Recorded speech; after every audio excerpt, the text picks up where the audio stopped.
bumpers in the driving rain. I'll be crossing the Rocky Mountains in the morning. And it's one too many lonely nights when the highway comes to be a way of life. Seems like about the time I'm getting there, I'm going. Hear the Peterbilt whine down the solid white line. Don't make no money if I don't make it there on time. East of Dallas, San Antonio, wind it up until I'm home. And I've got 14 years to get you back in my arms.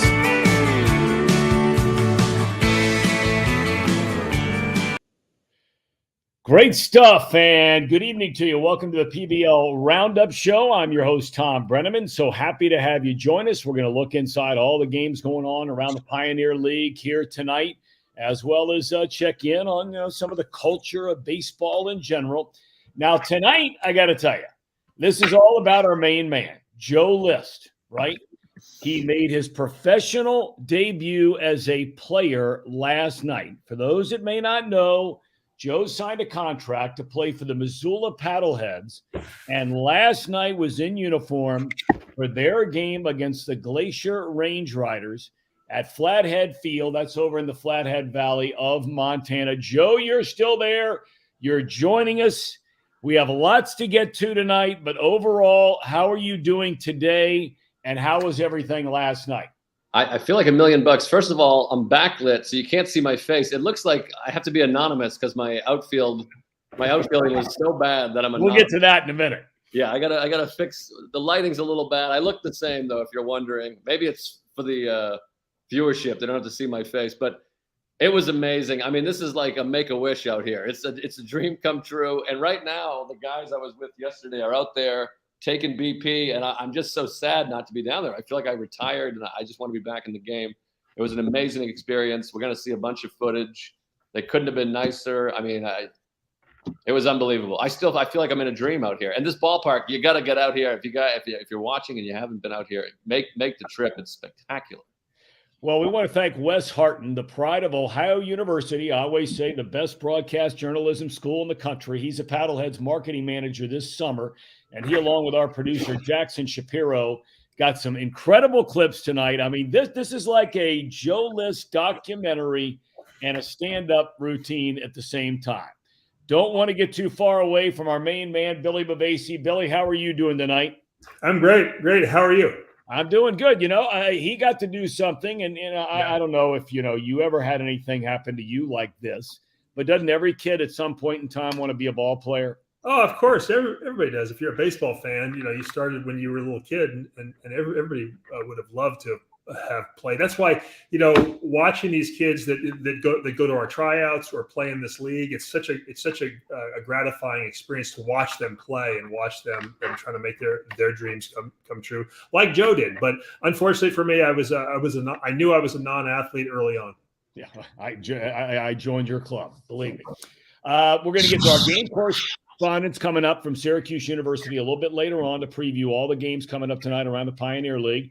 We have Owen Traynor handling Ogden at Northern Colorado, Austin Murphy, Grand Junction, and the Rocky Mountain Vibes. Hayden Wasserman has Great Falls at Idaho Falls, Carter Lewis, Boise at Billings. Now, we're going to be checking in later tonight on each of these games, but Matthias Altman Kurosaki, a grad student from Syracuse, is actually live in person, hanging out with Joe. And Matthias, I got to believe you've had a lot of laughs and a lot of fun out there. Yeah, this has been an absolutely amazing experience. I really want to thank everyone who's made this possible, especially all of the Shapiro family, Mike, Jane, and Jackson, for letting me stay with them during this time. But I've had an absolute blast. It's definitely a change of pace from New York City, where I'm from, but I couldn't have asked for anything better. So it's your first trip to Montana ever? Yeah, it's the first time I've ever been out here, first time anyone in my family has. Beautiful, beautiful, beautiful. All right, we're going to check in with you a little bit later on tonight. You've got a couple of interviews coming up later on. And, Joe, before we get into your baseball career, I want to turn back the clock to last weekend before you flew out from I believe you left from Chicago to go to Montana, but you had the opening with your new movie, 4th of July. Tell us how all that went. You had openings in what? Boston, New York, Chicago? Yes. So we did New York City Thursday night at the Beacon Theater. It was about 2,000 people. That was incredible. It was so fun to watch a movie with 2,000 people. I've only done that once before, and it was Apocalypse Now. This was my own movie and just huge laughs. It just couldn't have gone better. And then we did Boston on Friday, which my family was there for that. So that was a little stressful. And then Saturday was Chicago, and that was fantastic. It's just been a dream. And then I went from Chicago to Salt Lake City to Missoula to Flathead Valley. I'm out of my mind. I'm dizzy. And it's just been unbelievable. A whirlwind. I had a movie come out and played professional baseball all in the same week. Billy, you and I actually, you clued me in on where to look up where the movie was going to be playing, where I am here in Cincinnati and where you are in Southern California. It's going to be where you are on Tuesday the 12th, and the same here in Cincinnati, right? Yeah, I bought a couple of tickets today, and you can see that it's all reserved seating, and this is a complex that has maybe 25, 30 theaters, and you can see in Joe's theater I bought the 11th and 12th tickets, so there's some advanced sales here in Irvine, California. Yeah, absolutely. We keep adding screenings today. I think there's one theater that has it on 3 screens tonight because we keep selling out, which is exciting. It's fun because it's an independent film, and our distributor was saying there's one theater that has 20 screenings of Thor. So we're fighting Thor, and that movie is Thorable. Yeah, you can beat Thor. So we're like the little engine that could. We're trying to with a little underdog, kind of like the Pioneer Baseball League. You know, that's exactly right. I'm looking forward to it. Now, you and your wife, Sarah Tolamash, is that how you pronounce that, Joe? Tolamash, yes. Tolamash. Okay. Now, you guys traveled, and you started this trip in going to one of the great, unique institutions in that area called Moose's Saloon in Kalispell. Folks, check this out.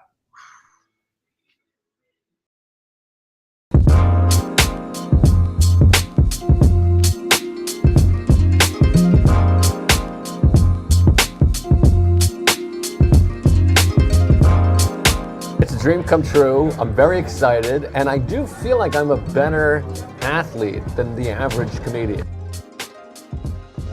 Now, I did just hit 40, and with it, I feel a lot of aches and pains, and a little bit slower to the draw, but I feel pretty good. I feel like shagging fly balls in the outfield, I'll have some success, and I'll get rotator cuff surgery in the next couple days. I have health insurance, and we'll see if someone grooves a fastball. I'm hoping there'll be a runner on second who can kind of tip me off to the heater. I might be able to get around on one. If I could get a piece of one, I'll be thrilled. If I could put one in play, I would be over the moon. And if I could somehow have a dying quail, just some kind of a flick of the wrist, a little Tony Gwynn, find a hole. Yes, a dork, I would just really be over the moon. And maybe, just maybe, chance in hell, I pray, I got a nice launch angle with the velocity of the pitch. I barrel one and gap. I mean, I'm not going to hit it out. Let's be honest. You never know. You never know. That's the thing. I landed this dame. Look at this, huh? Maybe I barrel one, it finds a hole, and I end up on second. I'm a little nervous. Now, I'm a baseball purist, and I've mentioned this before. As a baseball guy, a lover of baseball from the 80s, I would be offended if the pitcher didn't throw at me. That's the baseball guy in me. But the human being, me, experientially, if they throw at me, I will cry and quit this job with the Pioneer Baseball League. So we'll see. I'm a little nervous. I'm nervous. I'm nervous, but very excited. I mean, and this is all I ever wanted. And I just had a movie come out 3 days ago, and now a professional baseball game. So this is really like a make-a-wish. I'm wearing jeans and running sneakers right now, so I could use a pair of baseball pants and maybe some cleats, because I do expect to run to first as fast as I possibly can. Even if I strike out, I'm running to first. I don't care. And so I need some spikes. I brought my glove. I could use a little oil. My glove is not broken in very well. And maybe some sunblock, some gum. I want to chew gum. They said I can't smoke a cigar in the dugout. The position I would play is outfield, only because at 40, I don't think I have infield reflexes anymore. So the outfield, I feel like I could really, size one up. Not that they don't come in hot from the outfield, but I feel like, and my arm's not the best, so probably left field. Again, this is with age. If I was 25, I would say third base, center field, but this is hilarious. This is when you order water at the saloon. You get a color against that. This is what you get. You're gonna love this. This is what I get at the dentist, or IMDb or whatever, because I'm a pretty big deal in certain circles, and none of those circles happen to be in Montana. So I'm hoping they're like, whoa, what? This guy knows, I've hung out with Meryl Streep. I don't even know if they know who Meryl Streep is. This is a dream come true. I'm grateful to the Pioneer Baseball League. I'm grateful to the, plug in the name of the team I'll be on. The Missoula Paddleheads, I'm very grateful. And to their skipper, my skipper, for letting me start the game at pitcher. And I'm excited. I'm very thrilled. Hopefully I survive this visit to the saloon. It feels like it's 1953 here, and I'm a little scared. I might take my glasses so they don't do it. But I'm thrilled. I can't wait. I'm very excited to be here and grateful. All right, good stuff. Really good stuff there. Billy, I mean, there's a lot of good stuff coming here with Joe. Yeah. So Joe, you we're just dropping you into a ballpark. Were you prepared? You got gear? Were you geared up? You got stuff? They gave me some gear. They gave me some. First of all, I have to say they were not the staff, the coaching staff, very welcoming, very sweet. The players were a little standoffish, and it wasn't great timing because they took a bus from Boise to wherever, Flathead. It was an 11-hour bus ride. Wow. So nobody was happy to see me. Nobody was particularly friendly. It wasn't easy to ingratiate myself, and it took some doing. But they gave me a warm-up, a BP uniform and a regular uniform and a different colored hat, I guess, to have me stick out. But they were very nice. I mean, I'm watching them take BP now, and I wish I was out there. No offense to you guys. I'm having a great But you had to go. You had to actually. Now we're getting to this now in a second, though. Before we get you in the ballpark and all that stuff, I mean, you had to make sure, like Billy, you were prepared. You talked about some of the things you needed. So you went to a sporting goods store, but it wasn't exactly like right around the corner, right? No, we had to travel. We took a little caravan over to the sporting goods store. And I think sporting goods in Montana is mostly fishing and shooting things. So we had to call ahead to make sure they had spikes. And I needed a cup because I have, sensitive testicles. So we had to really do some shop. Sorry, this is an adult episode. I don't know if they warned anybody. Should we warn Yeah, people? I'm not so sure your wife wants to see this. The more I look at this video as we're moving forward, but here it is For a younger player. All right, Joe's trip to the sporting goods store. Check it out. Here we go. We're walking. I don't know what kind of thing this is, but we're walking in here to the department store. This is how I go into the sporting goods store. Sarah, after you. Oh, is my tooth all crooked?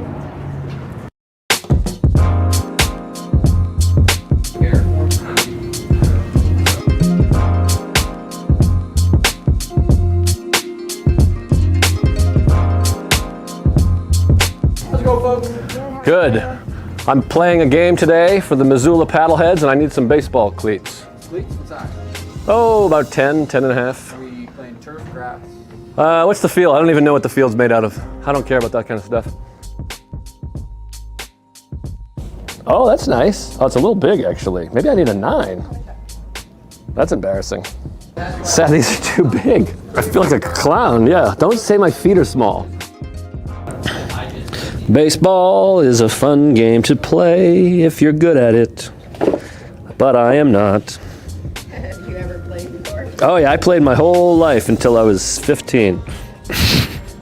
The problem is I'm 40 now. Step aside. Watch this jump. Gone. Oh yeah. When you're walking, or is your ankle sliding out?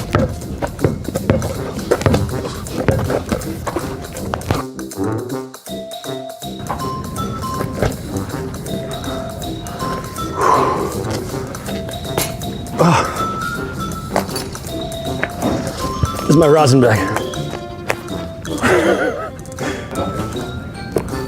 Hello, is this my agent? Yeah. Set us up for 2 years, unrestricted. All right, let me get some batting gloves. Adult small? I don't think so. These are too big. These are too big. Jesus. Cut that. Sarah, what do you think? That look about right? I mean, you'd know the area. I never look. Oh, these are nice. It is big. These are beauty. They're too big. Too big. That's what she said. These are 55s right here. 55 pounds, right over my head. No big deal. Check out this launch angle.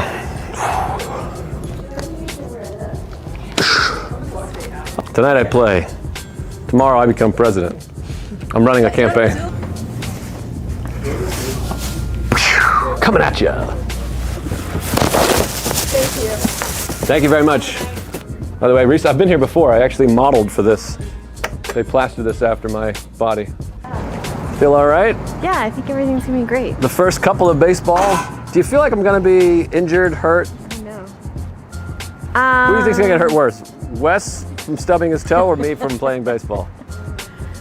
I think it's gonna be even. Even. You heard it here. Even Steven. You guys are both gonna be in the hospital. Coming at you. I'm belly laughing through this stuff. What did the staff think about you there? I can't tell, and I don't know if we warned them that they were going to be on camera. So I don't know if we signed a release or anything. We might get sued by, Steve's Sporting Goods store in Kalispell. But we had a good time. There was a lot of laughs. We had a nice time. And frankly, I was hurt when she asked if I had ever played baseball because that's all I did for about, 15 years. Yeah, I mean, I was actually offended that she asked you that question. Very hurtful. But I had all the players kept asking, when's the last time you played? And I had to slowly say 23 years ago. I took a 23-year break from organized baseball. And you're gonna see it in a second. All right, well, check it out. Then you got to go to get to the hotel and get on the team bus. We continue on with Joe List. Here we are at the Red Lion Hotel. I'm scared to death, and I'm terrified. Like, what am I? Perfect. This is toiletry. At least you have baseball gear. Is there a guy on the crew that got me breaking my glove? Yeah. It's really shit. It's a nice glove, but it's never broken. It still streaks. Yeah, no, we got it. We can, looks like an outfield glove for you. Is that like your... All the guys probably have the jitters right now, most likely. Nervous times for the club. How long's the ride? My back hurts.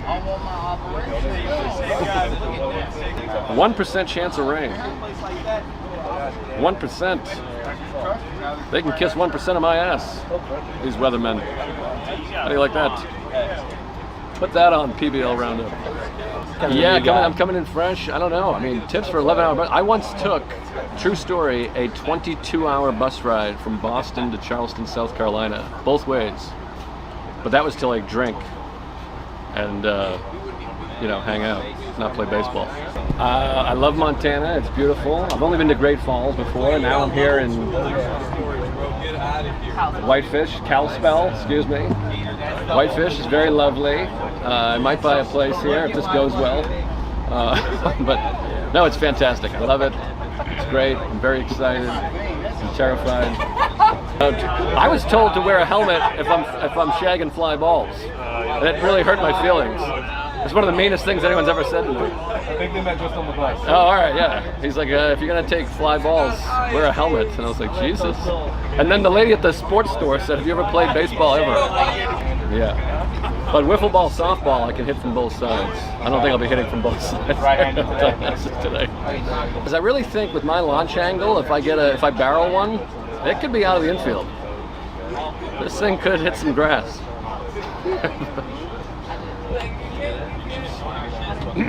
By the way, I've never played with a wooden bat my whole life. Very exciting. If I strike out, which is likely, I'm breaking it right over my knee or head. And what's the name of the ballpark? Flathead Field. For now.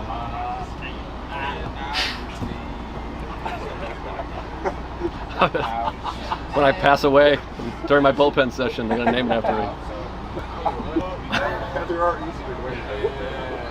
I'm already sore thinking about this. Now, if I can throw a couple knuckleballs for strikes, could I see action? If it's legit. With my hard stuff, I don't think it's gonna be full. Well, we'll see. My walk-up song, I'm thinking Girls Just Want to Have Fun. Something like that. Maybe Dancing in the Dark by Bruce Springsteen. I'm a big Springsteen guy, you know. I'm 40. And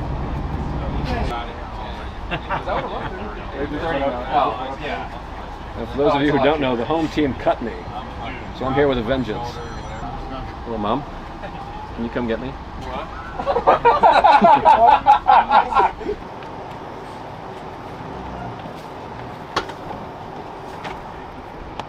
Feels good. Hey, real quick, I want to introduce. We got a new player. His name's Joe. Hey, everybody. All right, so I'm 40. Sorry. yeah, So we back at donuts. honestly, I do what I can, but he comes highly recommended. Apparently, he's super utility. Yeah, and I went 4 for 4 in a game in 1992. So you're ready. yeah, I'm ready. So this is kind of what makes it official here. So Oh boy. this is the Pioneer League contract. So your job is to sign right here and to sign right there. This is a dream come true. And basically this says if I get injured horribly, which I will, I can't sue. Here we go. What's the date? July 5th, right?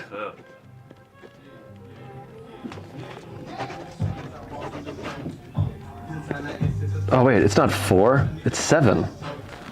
Fuck. God, I'm so stupid. I've ruined my professional baseball contract. All right. There it is. Welcome. Excited. to Thank have you very much. I appreciate it. Thanks for having me. Not be an asshole on the team here. All right. And what do I call you guys? Skipper? What would you call me? I would call you Skip. Then go with it. What do I call you? Just call me Whit. You don't have to call Whit? us Coach. Yeah. Skip. Me and Jeff. Great. Whit Whit. and Jeff. Whit and Jeff. Jeff's not here, obviously, but Jeff's the hitting coach. He looks terrifying. I'm scared of that guy. He's very grizzled. You have a good shot. I think I can do it. Those are my goals, to hit triple digits on Skipper and Blue, on some version of that, and I also want to get run.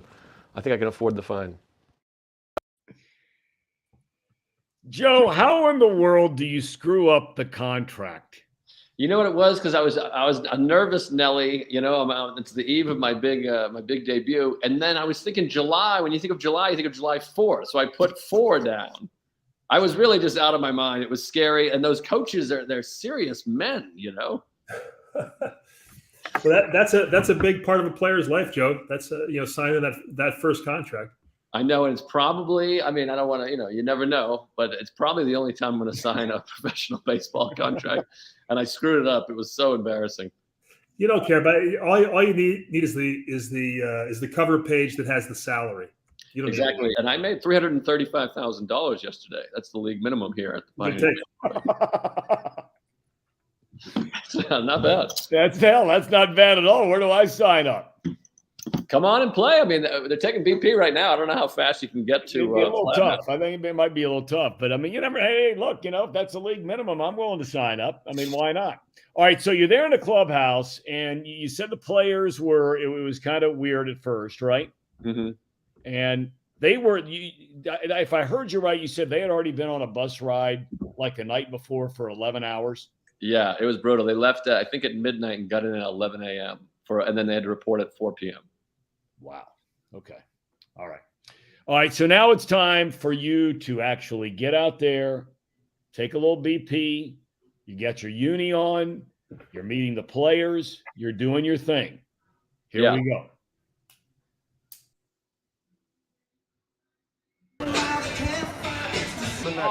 Okay. I'm scared to death. My back. I'll get some out there. Oh, that's 2.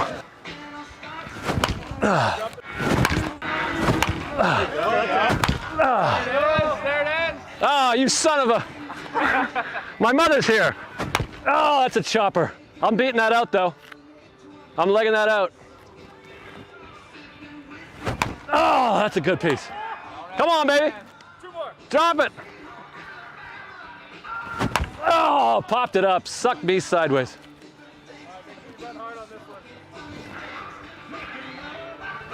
Oh, shit! Ah! Ah!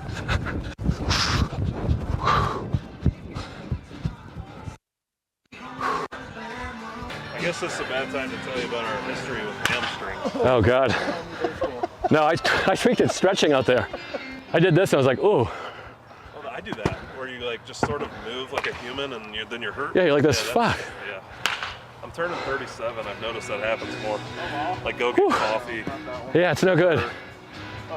No, yesterday, whatever day, 2 days ago, I was walking. My toe just started throbbing for about 7 seconds. I was like, what the fuck is this? First professional appearance for Joe. Yeah, I'm terrified. Are you terrified? Well, I feel like I had a good BP. I don't know if you caught any of that. I really... You're in my group. I was watching. Yeah, thank you. You look pretty solid. Nice double down the line. Absolutely. My advice is that go out there and try to have fun. All right, so far I'm nailing it. I'm having a lot of fun, except, do you have any advice on how to catch a fly ball? Because I really used to be fantastic at it, and I let about 7 sail over my head out there, and I'm really humiliated if my wife was watching.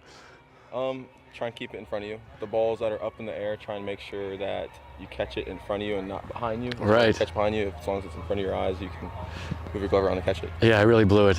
I kept coming in on it. The oldest mistake in the book. And by the way, the president of the league told me, stay back on him, and I was like, I know how to catch a fly ball, you dummy. Yeah, no, And I didn't catch one. First step is always back. Exactly. Well, I would do that, and then I ran in about 7 feet too far. But I feel like I know. Now, you were the player of the week, is that correct? Just finding that out. That's what I've been told. Okay. Am I the first one to tell you this? Somebody mentioned it, but I didn't know if they were being serious or not. Well, I mean, unless they're lying to me also. So you're the player of the week. Did you come to did you have a different approach this past week? Nope, just trying to have fun. That's the biggest thing for me, is just trying to have fun. If I'm having fun, I'm usually doing pretty well. So Joe, were you having fun at this point? I was having a great time. Batting practice was really a lot of fun, and I'm a little bummed because they don't have great angles. I really smoked a few. You could hear the guys react, but you could see. And then I don't know who edited this thing, but there was one I really smoked. And then Skipper said, try to go opposite field, and I really roped one right down the right field line, and that was the proudest moment. It was a short double down into the bullpen, fair ball by about 1.5 feet, and I was spraying them all over. I mean, I hit into about 15 double plays. Hey, but you know, you're out there after that first swing. You're out there making contact. Billy, you notice anything you like about that swing? Yeah, no, I thought it was okay. I think somebody would do some work on his top hand and make that a little stronger, and I think that would help him a lot. And you got down the line pretty good. You ran pretty good. Yeah, thank you. Yeah, exploded out of the bottom. They said they used the word explosion. I don't know. That's what the word they were using. I would call it gradual, but it was good. It was good. All right, so now we don't have any footage, Joe, of you in the national anthem. And I'm just curious. You've done all these things now, getting to this point. And before we get to the game stuff, you admitted you're starting to get a little nervous. But was there anything different about that national anthem? You've stood for 10,000 of them. Was there anything different about this one? I mean, it was really something. I was on the field. I felt like $1 million, and it was very exciting. First of all, they don't have an actual flag. It was on the screen, but I was out there, and I was a little nervous because, you don't know what's going to happen. But maybe we do have video of it. But yeah, it was very exciting, and I was terrified, but it was very, very fun, very cool. I've never been on the field for a national anthem. All right, well, here we go. I mean, this is it right now. This is you once the game gets started. Here we have it.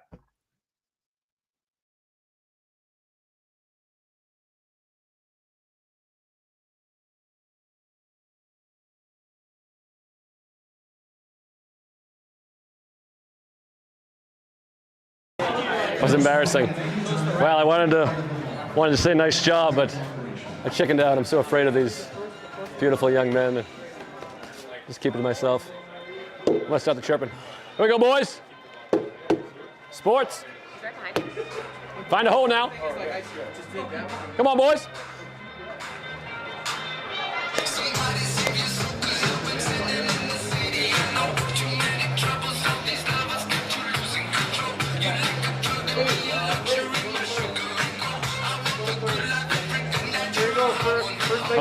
Oh, geez, really? Oh my God, you're shitting me. God, I'm terrified. Yeah. All right, go get him. What if I get smoked? Just get out of the way. Are there any lefties hitting this inning? Yeah. Oh, God. The top of the third, first baseman Jason Newman.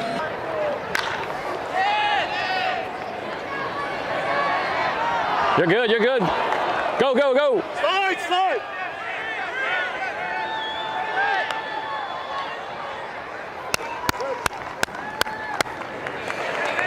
That was me. I was yelling 3. On for a second. It was high off the wall. Oh, yeah. A little opposite, I thought he got all that one. opposite field piece.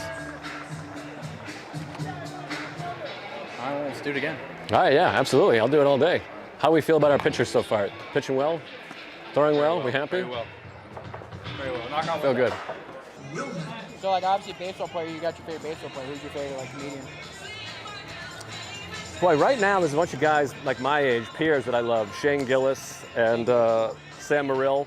Fucking hilarious. Yeah, those are 2 of my good buddies. Like Louis C.K., who's another good friend of mine, is like one of my favorites. We have a movie right now, check it out, called 4th of July. It's out right now. All right. Please, in the theaters. Woo, that's through. Oh, no, it's not.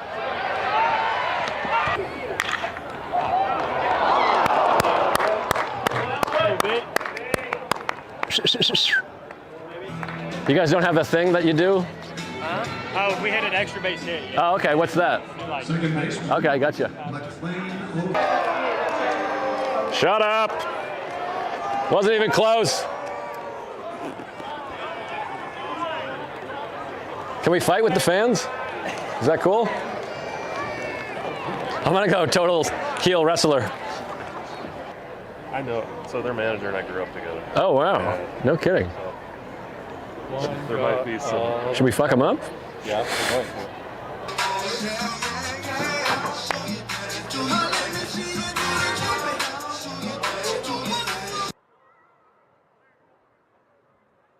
Yeah! Woo! This is my best friend on the team, Dan. He doesn't know that, but I feel like we have a future. We sat next to each other in the clubhouse.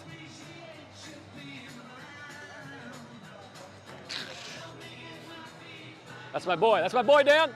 He's from Massachusetts, Sox fan. Newton North High School. This stuff just keeps getting better and better. It was a lot of fun. I apologize for the language. I mean, I'm just swearing. Oh, good Lord. Come on.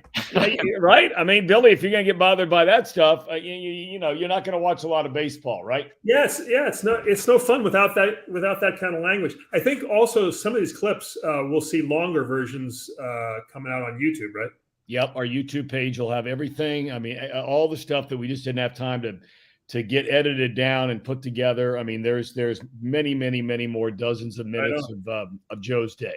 Yeah, hopefully some of me really barreling some of those in batting practice. And unbelievable who's editing these, because we finished up at about midnight last night, and these things were all cut today. Well, Jackson Shapiro, our main man, he's all over it. Now, I noticed there was a huge contingent of the press and the fake press, for that matter. They were both there to talk with you after the game. So let's go to what took place right after the game, and then your heavily attended post-game news conference right out on the field. Let's check it out.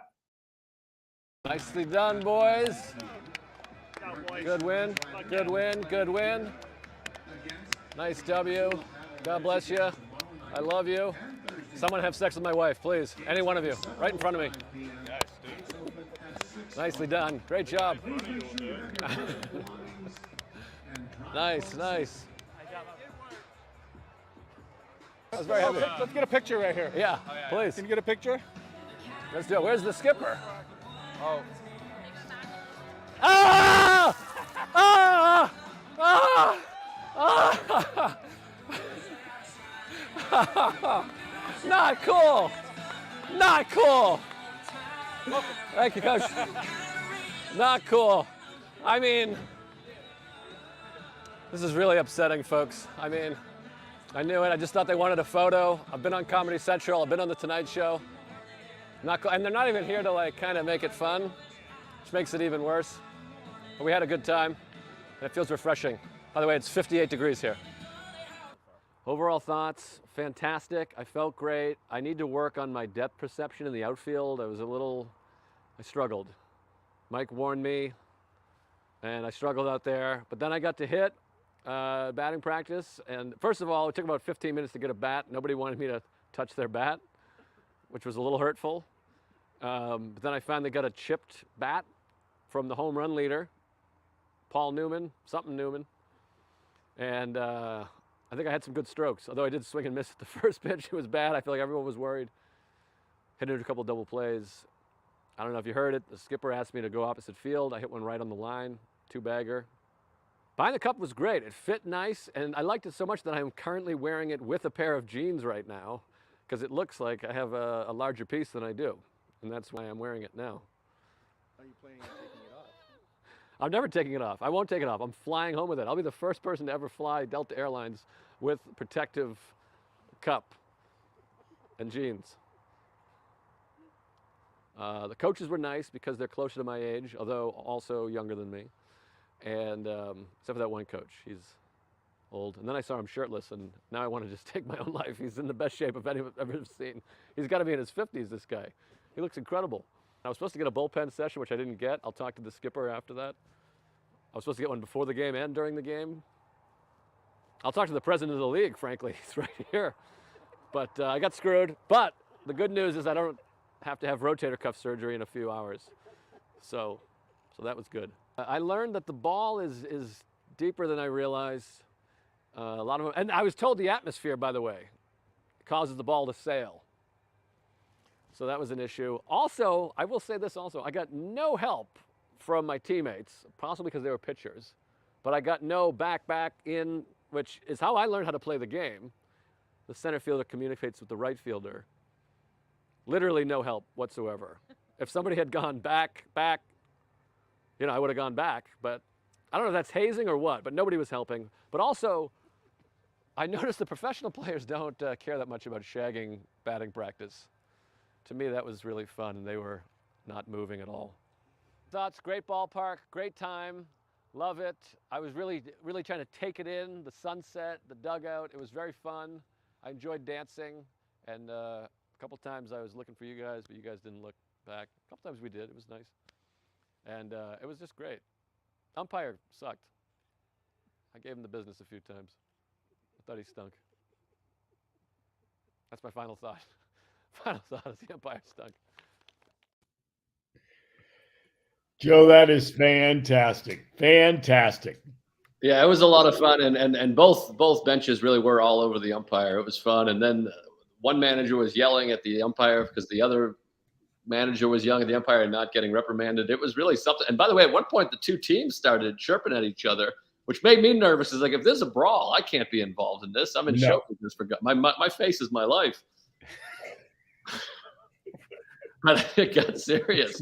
All of a sudden, I was hearing explicitives fly. That weren't just for me. I feel terrible. I made this a rated R episode. Oh, my Lord. Please stop. So you got to look back, though, right? I mean, it's just been, you're married and all those kinds of things, and obviously your comedy career on its way. But, I mean, this has got to be a really right up there in the top 2 or 3 weeks of your life, I would imagine, right? Between the movie opening, being a professional baseball player, pretty cool.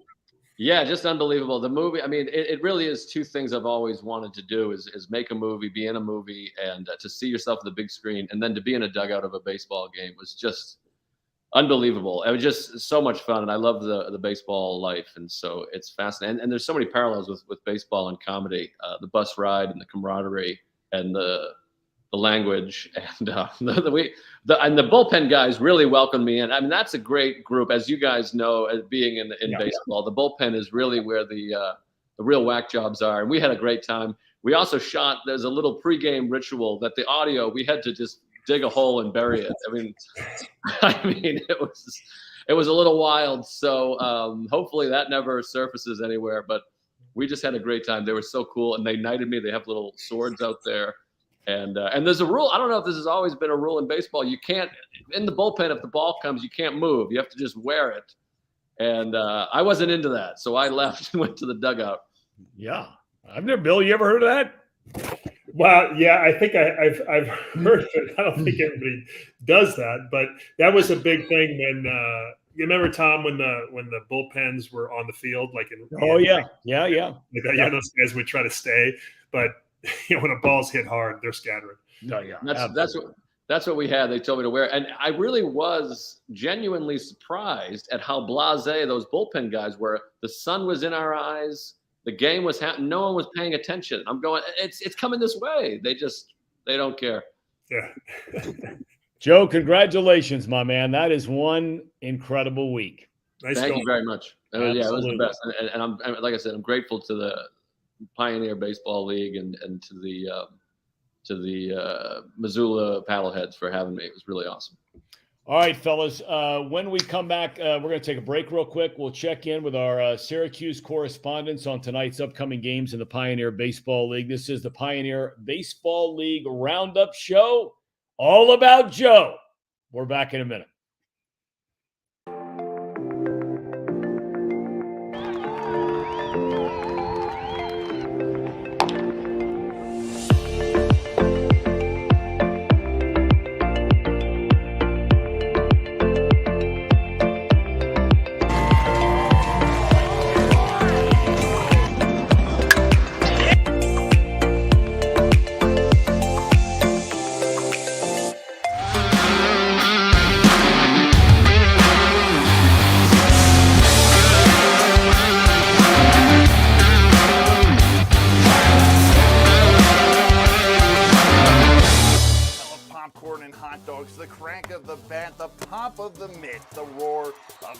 Baseball is in the air. Grand Junction Rockies single game tickets are on sale right now. Be a part of the excitement and catch something fun at every game, from theme nights to $1 hot dogs to $2 drafts. For a full promotional schedule and to get your tickets, go to gjrockies.com for Grand Junction Rockies baseball. We'll see you at Simplesio Field. Get your tickets today.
I feel more defiant when y'all hate. Yeah, the only brother in the car race. Turn nigga with the butter like parquet. Rap also, I'm so strong, Jay. I'm a little bit of pop for the Kanye. You a little bit of Fox and Beyonce. Any beef gonna be get sauteed. Got the fake ones running with the hard face. Bet that pump to your tongue make your heart race. And I hope you take it on the wrong way. Do you slump near the bum near the bar place? This red light put your in a dark place. You trip. Get your All right, welcome back to the PBL Roundup Show, along with Joe List and Bill Bavasi. I'm Thom Brennaman. Time to check out what's going on tonight around the PBL with all of our Syracuse correspondents. And let's start right there where Joe made his professional debut last night. Matthias Altman Kurosaki. How are you, young man?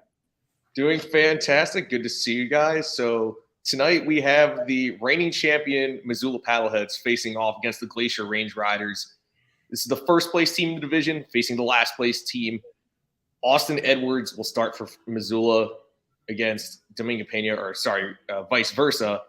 Edwards is starting for Glacier, Pena starting for Missoula. Edwards is 0-2 this year with a 7.58 ERA in 19 innings, giving up 6 runs in 5 innings and taking a loss in his last start. Pena, meanwhile, is 3-3 with a 6.00 ERA, but he is 4th in the PBL in strikeouts with 38 in only 30 innings. His last time out, he gave up 4 runs in 5 2/3, and he actually did face Glacier early in the year, taking the loss, pitching 4 innings, walking 5, striking out 7, but allowing 3 runs. These teams seem to be heading in opposite directions too. Glacier, the host club, 13-22, like I said, last in the division. They've gone 8-21 since starting out 5-1, winning 5 of their first 6 games. Meanwhile, Missoula started out 5-6. And since then, they've won 21 of their last 25, including 12 of their last 13. Wow. Led at the plate and almost on the mound by Jason Newman, who's hitting .398 with an .847 slugging percentage, 15 homers, which is most in PBL. For reference, the next most has 10. He also has 42 RBIs, which also ranks among the league leaders. And he also is tied for the league lead with 5 saves. Lamar Sparks, our reigning North Division batter of the week, also hitting .400, which leads the team with a .426 on base and .600 slugging percentage. He's 5th in the PBL in average and in hits. He has 5 homers and 30 RBIs and 10 steals. So this is a pretty good matchup, and it's sort of turning into a bit of an interstate rivalry here. So excited to see how this all unfolds.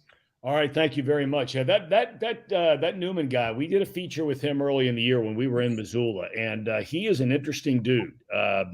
He can hit, and I think there's some people out there that think that if they could find a position for him, and that's been the problem, that he might get a chance to get back into affiliated baseball because he can really hit. All right, Owen Trainer, Ogden, the Raptors tonight taking on the Northern Colorado Owls. How are you, Owen? Doing good. All right, so this game actually had started already. It started about 2 hours ago. The 20-16 Ogden Raptors are facing the 14-19 Northern Colorado Owls. Ogden sits at first in the South, while Northern Colorado is at third. Starting on the mound for Ogden is Polo Portela, and on the other side is Will Borakanek. So at the bottom of the first inning, we actually got to an early start. There was doubles from Brandon Crosby and Euro Diaz, and then a 2-run home run from Kevin Higgins made it 2-0. And as we sit now in the bottom of the fourth, Alex Jackson had an RBI single to make the score 3-0, and we should be pretty close to the end of a lightning delay. Okay. All right. Austin Murphy, Grand Junction against the Rocky Mountain Vibes. How's everything with you tonight, Austin? I'm doing great. How are you guys doing? Doing good, man. Thanks. Well, we have opposite ends of the spectrum tonight as the Rockies, who have everything to play for, visit the Vibes, who have, well, not too much. Grand Junction enters tonight at 19-17, just 1 game behind the Ogden Raptors for first place in the South Division. But Grand Junction have been putting the heat on the Raptors recently, winning 4 of 6 since last Wednesday and bringing themselves into a brief tie for first place earlier this week. But since June 8th, the Rockies have been one of the hottest teams in the league, going 16-9 and cementing their position as division contenders. As part of their recent surge, they relied on ace pitcher Josh Agnew, whose 44 strikeouts leads the Pioneer League, while also ranking 4th in ERA with a .518. They've also been receiving significant contributions from outfielder Charles Middleton. The Week 5 PBL Player of the Week ranks tied for 16th in the league in home runs with 5 and will be a key piece of the puzzle for a Grand Junction club looking to keep the momentum going. Meanwhile, Rocky Mountain comes in at 10-24 with just 12 games remaining, leaving their chances slim to none to win the division. But the Vibes have certainly picked up the pace recently with 8 of their 10 wins on the season coming since June 14th. Record aside, this Vibe squad still features some of the best talents in the Pioneer League. As a team, the Vibes are actually second in batting average at 315, only being bested by the Idaho Falls Chuckers. Outfielder Gio Diaz leads the league in batting average with a 421, while also ranking third in hits, seventh in on-base percentage, and 14th in runs scored. And despite ranking last in the league in team ERA, pitcher Yohandri Perez has been dicing his opponents, ranking second in the league in strikeouts at 41, fifth in ERA with a 5.55, and sixth in wins with 3. So with first pitch approaching, we're in store for a good one as the Rockies look to keep up in the South Division race, while the Vibes look to play spoiler and build some momentum heading into the second half. All right, Austin Murphy, thank you very much. We'll check in with you a little bit later on. Our man from Wisconsin, Hayden Wasserman, Great Falls and Idaho Falls. What's happening, Hayden? We got the Battle of the Falls today, but similarities don't stop there. They're both 21-15, and they're both 5-5 in their last 10 games, and they're both tied for second place in the North Division. So whoever wins gets, second place in the North Division outright. And two players to watch today are Hunter Hiskey and Calvin Estrada. They're both hitting 400, and they're one of two teams that has two guys hitting 400. All right, Hayden, thank you. We'll check in with you a little bit later on. And certainly, now last but not least, our buddy Carter Lewis. Carter, before we get to Boise and Billings, how's the baseball team you're doing coaching? That's not me. That's Zach. Unfortunately, Zach's not here tonight. I apologize, Carter. My bad. I got it messed up. All right. No worry about Carter. My bad. Yeah, so tonight I'm covering Billings and Boise. For Billings so far, they're 19-15 on the year, going 6-4 in their last 10, and they won their last game, as well as their previous series against Rocky Mountain by a total of 4-2. The last time these two teams faced each other, this isn't the first time they've played each other, Billings and Boise. Billings took that series 4-3. It was a week-long series, very long, very trench warfare type, but they took it at the end. Their starting pitcher tonight is Darian Reagans, who we had the opportunity to interview a few weeks ago. Great guy. On the year, he has a 5.64 ERA. He is 1-1 in 7 starts with 30.1 innings pitched, 32 strikeouts to 14 walks. And a player to watch for Billings is Jalen Garcia, who is batting third tonight. He is one of our former players of the week for the North Division and is currently 4th in the league in hits and 4th in the league in RBIs. As for Boise, it's a bit of a different story. They're 13-23 on the year, going 3-7 in their last 10, and are currently on a 3-game losing streak, and were unfortunately swept by Missoula in their previous series, although not many teams can say they've beaten Missoula recently as they're on a bit of a tear. One of their starting pitchers, Kevin Pindle, won the South Division Pitcher of the Week, who we'll get into a little bit later. And their pitcher for tonight is a guy named Gavin Goral, who has a 4.64 ERA, is 1-2 in 3 starts and 5 appearances, and has pitched 21 1/3 innings with 22 strikeouts to 7 walks. A player to watch for Boise tonight is Juan Teixeira, who's batting third tonight and is currently 5th in the league in doubles and 6th in the league in RBIs. It's a bit of a tale of 2 different teams for tonight, but hopefully Boise can get back on track, and maybe Billings will keep on their winning ways and make the race in the North a bit more interesting. Well, that's our old buddy Jim Riggleman there. While we're at it, Carter, bring us up to date on what went on in the Pioneer League last week and our PBL Players of the Week, if you would. Yep, so we'll start with the standings update. So for the North Division, currently Missoula is on top, improving to 26-10 after going 6-1 in their last week. Currently, they're 5 games up over both Idaho Falls and Great Falls in the North Division race, and are looking to continue their hot streak this week against Glacier, trying to build off their 6-1 week and a record of 9-1 in their last 10 games. So easily the hottest team in the league right now, and they're looking like the ones to beat. Second place in the division right now is Great Falls, who improved to 21-15 after going 4-2 over the last week. Their Monday night game against Glacier, however, was canceled due to some weather problems. So they're going to have to make that up later in the year. And they're looking to put a bit more distance between themselves and Idaho Falls this week as they continue playing against each other in their home-and-home series. Moving over to Idaho Falls, they're also 21-15 after going 3-4 over the last week. So a bit of a slip up for them, but they have an opportunity to get back in that race with Missoula and put a bit of distance between themselves and Great Falls as they have their series with them this week. Billings, who I mentioned earlier, improved to 9-15 after going 4-2 since last week, and hold the 2 games in hand over Idaho Falls and Great Falls. So if they win those games, then they'll be right near them, right on par with them. Mm-hmm. Right now, they have an interdivision matchup this week against Boise and are looking to capitalize on their 5-game homestand while the other teams in the division battle with each other. And bringing up the rear in the North Division, we have the Glacier Range Riders, who had a bit of a rocky week, 1-5 in their last series, dropped 13-22. Unfortunately, they had their 4th of July game at Great Falls canceled due to weather issues, so they'll have to make that up later in the year. And they're continuing their home-and-home series with Missoula tonight as they hope to make up some ground in the division against the top team in the league. Now, as we move over to the South Division, currently on top, we have the Ogden Raptors, who are maintaining their division lead, the 20-16 record after going 4-2 over the last week. Their Saturday game versus Idaho Falls was postponed, again, due to weather, which has been a very big theme so far. Hopefully this summer gets a bit more, sunny out and we don't have to deal with too many thunderstorm and rain delays.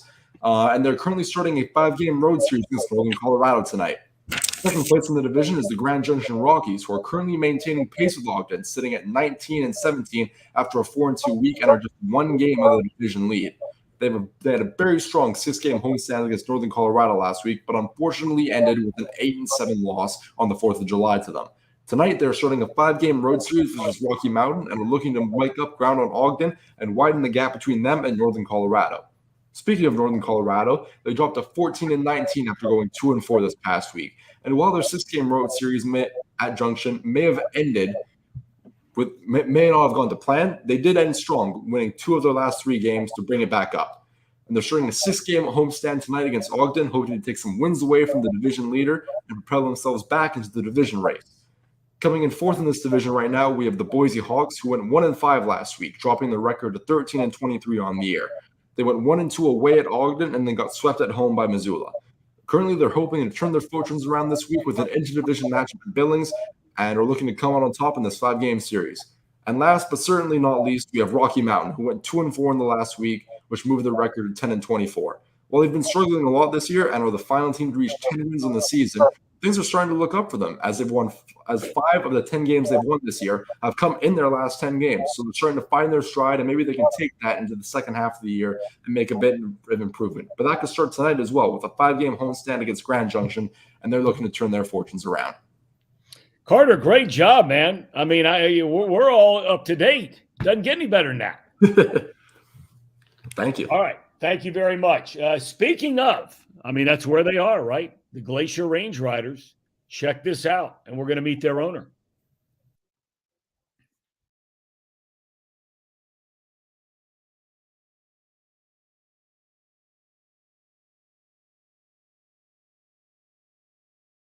Not many folks today know the story of the Range Riders, nor how they came to protect this beautiful land. For that, we must go back to a time when Glacier National Park was known as Flathead Forest Reserve, and to the story of American legend. Theodore Roosevelt loved the Wild West. He adored the land, the saloons, the bar fights, the cowboys. He treasured the straightforwardness of frontier life. Seeking peace and the untamed nature of the West, he purchased a working ranch where he employed some of the toughest cowboys he'd ever met. Men with unparalleled determination and fortitude who loved the land. During the Spanish-American War, Teddy Roosevelt served as a lieutenant colonel in the U.S. Army. His assignment was a highly publicized and daunting mission: defeat the Spanish in Cuba. To succeed, Teddy recognized he would need an elite team, and so he recruited the grittiest men he knew, cowboys. Their resourcefulness, daring, and dedication made them Rough Riders. Their success made them legends. Post-war, as president, Roosevelt knew he must protect the wild places. He began work on creating the U.S. Forest Service and extended protections over millions of acres of public lands. Teddy knew bold action was needed to preserve the West from rampant timbering and mining, overhunting, fires, squatters, and thieves. The land needed champions, and so he called upon men he knew and trusted, men he had fought beside. He called his Rough Riders back into service to their nation. The Range Riders were born. Today, we carry forward the stewardship of not only this land, but of American pastimes.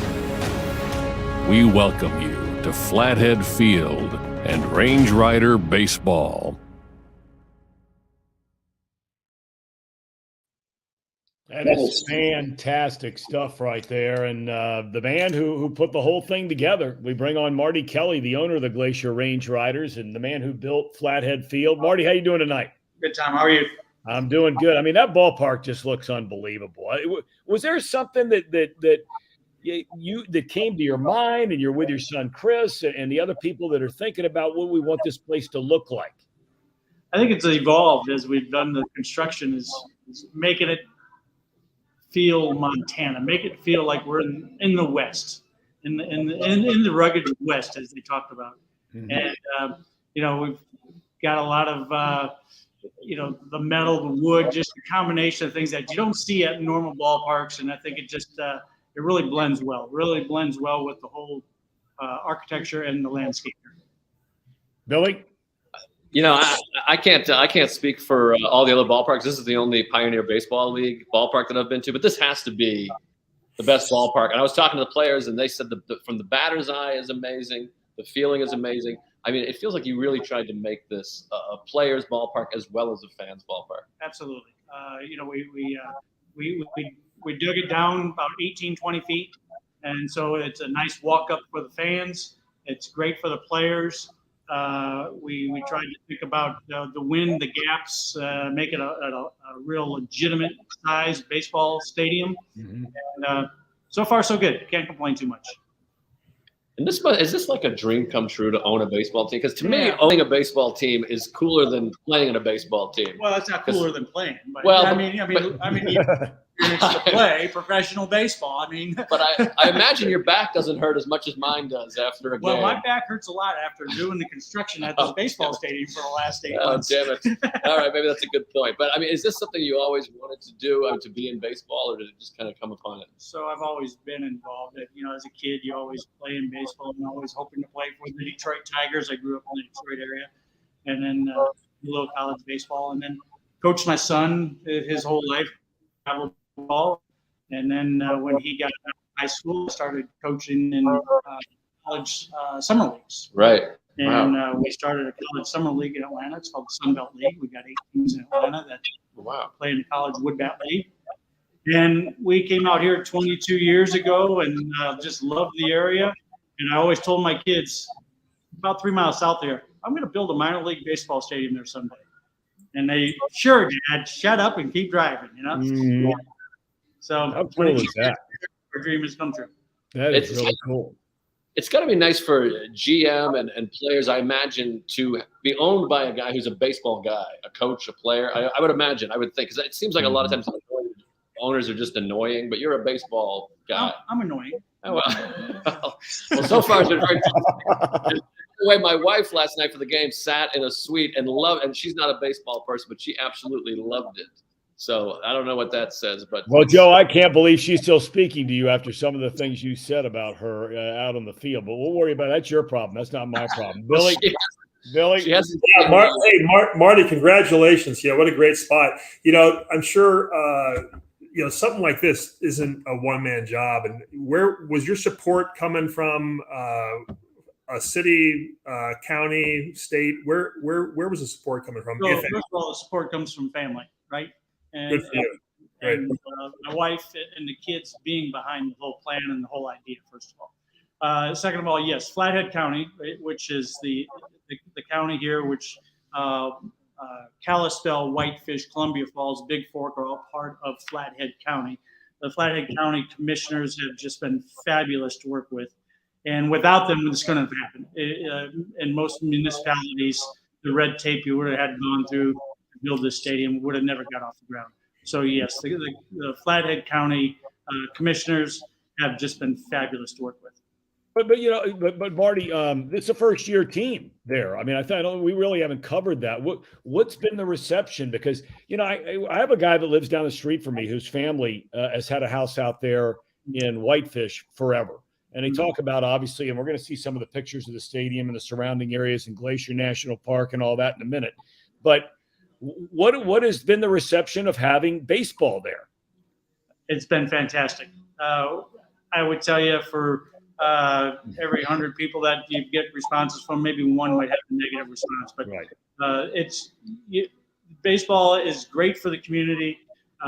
Hopefully the stadium adds to the community, and it's just been really, really fantastic. The first homestand, the first game we had up at my house, we had 8 inches of snow just 20 minutes north of here, and we had rain all day, and the folks still showed up for the game that evening, 40 degrees and raining. And they just couldn't wait for it. And the enthusiasm of the fans at every game has just been fantastic. Yeah, I can't wait. Can't wait to get out there. It's 45 minutes till the first pitch, and I'm looking out the window here, and people are just piling in. It just looks, it's so cool. It's such a great atmosphere. I might move here. I swear to God, I'll do it. Well, you said earlier when you went over to the Mooses, you said that you weren't, you were popular in a lot of circles, but not necessarily anywhere around Montana. So you got after the debut last night, though, that might have changed, right? Well, I got to tell you, the saloon is not. It doesn't seem like a place where show business happens. We're all wearing glasses. They had a camera on us, and it just felt like an old Western where the city boy walks in the double door. You literally walk through saloon doors, and you could just look at people just going, "Who are these sons of bitches?" But we got out alive. It was okay. All right, Marty, thank you so much for your time. I appreciate it. And I can't wait to come out there and check it out. It just looks spectacular. Congratulations, Marty. Thanks, Bill. Appreciate it, Tom. Hope to see you out here someday. All right, Marty, I'll look forward to it. And look, before we go any further, Joe and Matthias got actually a personal tour of their new ballpark, Flathead Field, by the vice president of the Range Riders, Chris Kelly, who's Marty's son. So let's take a tour at this spectacular ballpark, Flathead Field. I'm Joe List here for the PBL Roundup, and I am outside of Flathead Field in Flathead Valley, Montana, one of the most beautiful places I've ever been in my life, and I'm about to meet the vice president of the Range Riders to get a tour of the brand new stadium that's not even finished. You can hear that in the background. They're still building it as we speak. Come on, let's go see the ballpark. All right, let's meet Chris Kelly. Chris, you are the vice president of operations here for the Glacier Range Riders, is that right? That's right, that's what they tell me. All right. Let's see the ballpark. Take me around. Let's do it.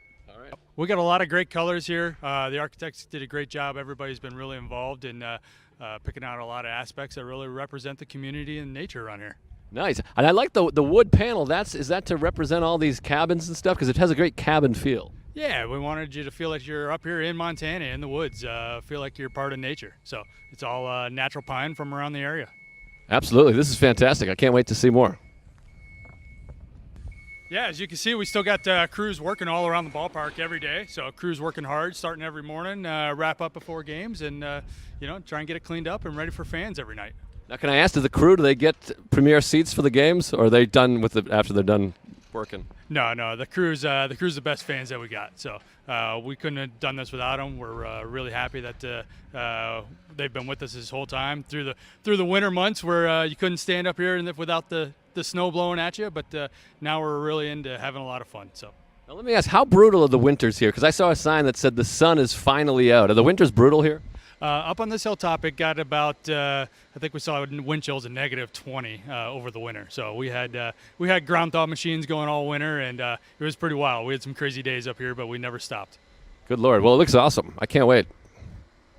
All right, here we go. I mean, what a spectacular view already. I mean, the mountains in the background. And this is Glacier National Park out in the outfield? Yeah, Glacier National Park is out towards right center there, and we got a lot of views here. We like to say we have 360-degree views at anywhere you look. We're really proud of the way the setup is here, where you come in through the concourse and you're immediately granted just a pristine view of Montana's best to offer.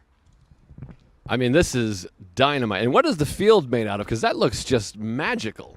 Yeah, so that's our all-synthetic turf field.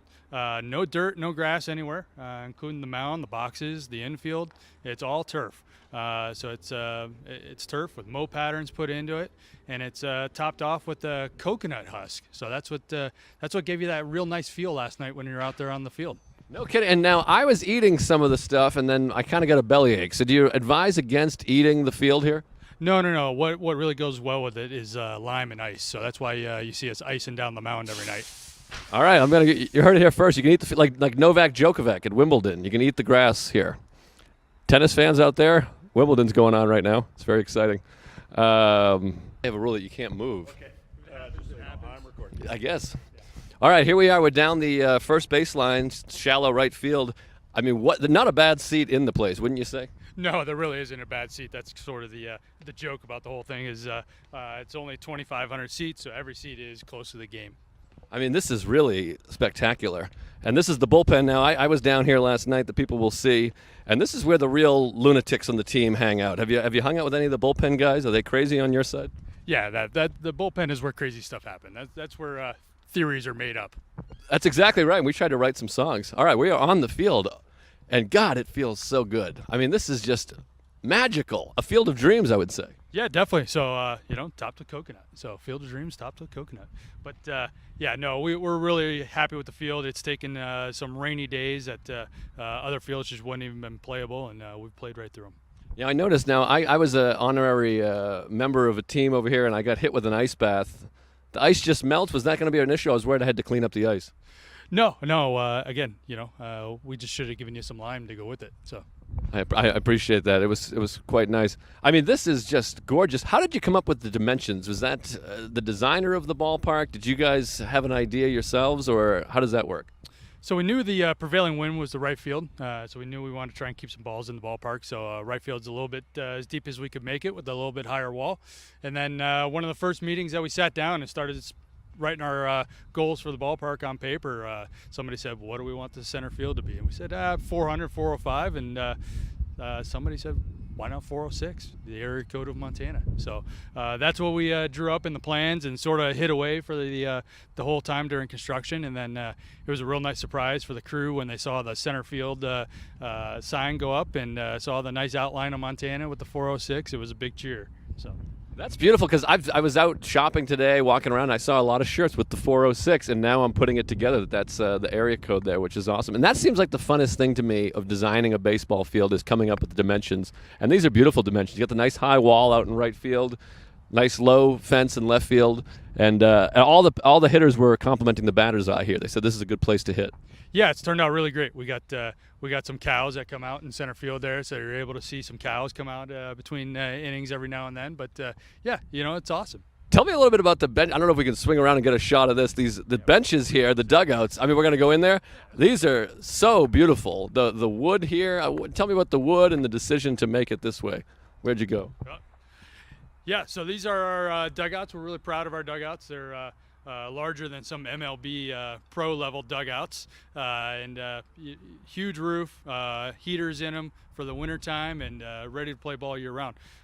Instead of going with the traditional sort of plastic benches, we decided to have a local craftsman make us some live edge benches out of Montana timber. So. Yeah, these are beautiful, and I got to hang out in there last night. Very comfortable, and also the best feature for a nervous Nelly like me, bathroom in the dugout. I mean, this is beautiful.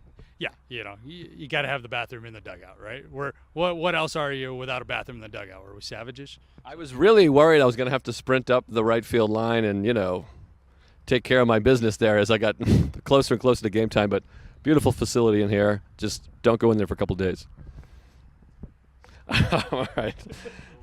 Okay. All right, here we go. We're down into the dugout, and a beautiful dugout it is. And like you said, extremely spacious, especially when you're a comedian visiting. You want to be able to keep your space for the players as it gets intense in here. And it was nice because I could just hide down here so they wouldn't, throw. You spent most of your time in the bullpen last night, but this isn't a bad place to take it a game from either. So maybe if that 3 years eligibility you get picked back up again someday, maybe you get to see it from this end. I'm going to try. I feel like I was impressive in batting practice. My fielding was a bit subpar and quite frankly humiliating, but what can you do? But I mean, this is just a fantastic view. I mean, the green trees, the mountains, the ballpark. I'm in heaven. I don't have a question. I just wanted to say this is heavenly. Yeah, it's pretty spectacular. You think you're a million miles from anywhere up here. So that was something that we really wanted to make sure that we took care of. Building this ballpark was making sure that you felt like you were in Montana and not next to any development. So.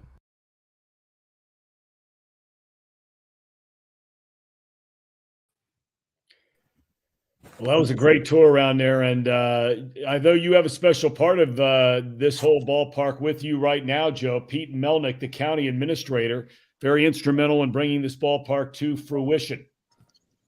Yeah, Pete, tell us a little bit about. I'm bad with the script. I stink. I didn't read anything. What did you do? Why are you here? Why are you sitting next to me? What does a county administrator do? Because yesterday I played baseball, and I think I might try to be a county administrator next. I think I can make it. Yeah, why not? Right? I was active duty military and came out here, and they offered me this job. So I didn't know anything about running a county, but I got offered the position. So Montana is the land of dreams. Like they'll let anybody in to do anything. So you could definitely probably pitch and play first base. All right, I'll pitch and play first base, and then maybe I'll be county administrator. Now, what does that mean? I mean, can you just run wild here? You run the county? Can we? What can we do? Can we build a hockey rink over there? You probably could. In Montana, we have, we're very land rights are sacrosanct. So if you own the land and it's zoned for a baseball stadium or a hockey stadium, and go for it. We'll help you out there. So what if I just decided last minute, I'm going to build a baseball stadium. We're going to have a crosstown rivalry, like Mets Yankees. I'm going to build the Flatheads. Can we do it? Yes, you could. I don't know if the Kelly family would be in tune with that. I think they'd turn on me. They might, yes. But we do know that Flathead County loves its range riders, so you would have a hard time breaking into that market. I'll tell you that. I know, and I got to say, I'm doing pretty well. I have a movie out right now. I make them. So far we've made about $2,800 in the box office. Can I get a baseball team for $2,800? I don't know. You got to talk to the Kelly family. No, this has been a great addition to the Valley. We are so excited that the Kelly family decided to do this. And I remember when I met them a year ago, I was brand new to the county. They were brand new with this idea, and they pitched it at an economic development meeting. And I sat there thinking, they're never going to pull this off. We're in the middle of a pandemic. We're in the middle of a labor crisis. We're in the middle of a supply chain crisis. They'll be lucky if they get a dirt field with some aluminum bleachers. Right. But less than a year later, they did it. They brought their vision to life. It's incredible. This is really tremendous. And we keep talking about it. And I can't recommend enough to any fan of baseball on any level to make the trip out here. Glacier National Park is right out here. You can go visit. That's right. And the ballpark is just spectacular. And it's quality baseball, too. It's great baseball. I've been to a number of games already. It's good baseball. It's good family fun. The weather's fantastic. I've been to minor league and major league baseball stadiums all over the country. I was just telling some friends at work today, there isn't a stadium that I've been to that competes with this. This is the premier stadium in America for baseball.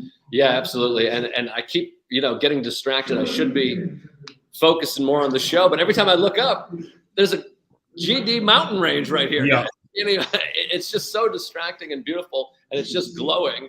And now there's a dog next to me. I mean, all hell is breaking loose here at Flathead Stadium.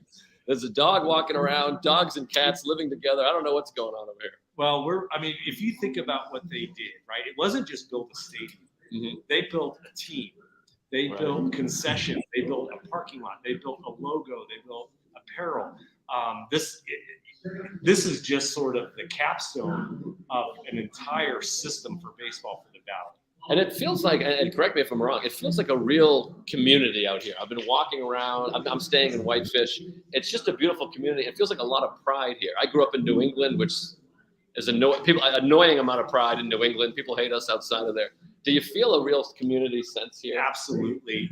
Since the day we've arrived, we've been nothing but welcome. People love Montana. They love Flathead Valley. They want to preserve it, but they also want to advance and make this a great place to live, work, and play. Absolutely. Now, I want to add this. I was at the saloon yesterday, which is quite a place. Moose's? Moose's Saloon, and it's a sawdust joint. It's just dust, and you eat your nuts and throw them on the ground. We saw a guy, big white beard, cowboy hat, and he had an old revolver carried in the center of his chest. Can you get him involved in the team? Because I feel like he's like a walking mascot, this guy. I was terrified of him. But he had a big beard, and he looked like he was sitting in the same seat for months. Is there any way we could have that guy day at the ballpark? I as an active duty military member, I served all over this country, Alaska, Alabama. Every state has its characters, right? Yeah, and sure. Montana certainly has its characters. But this is legit. This isn't a TV show.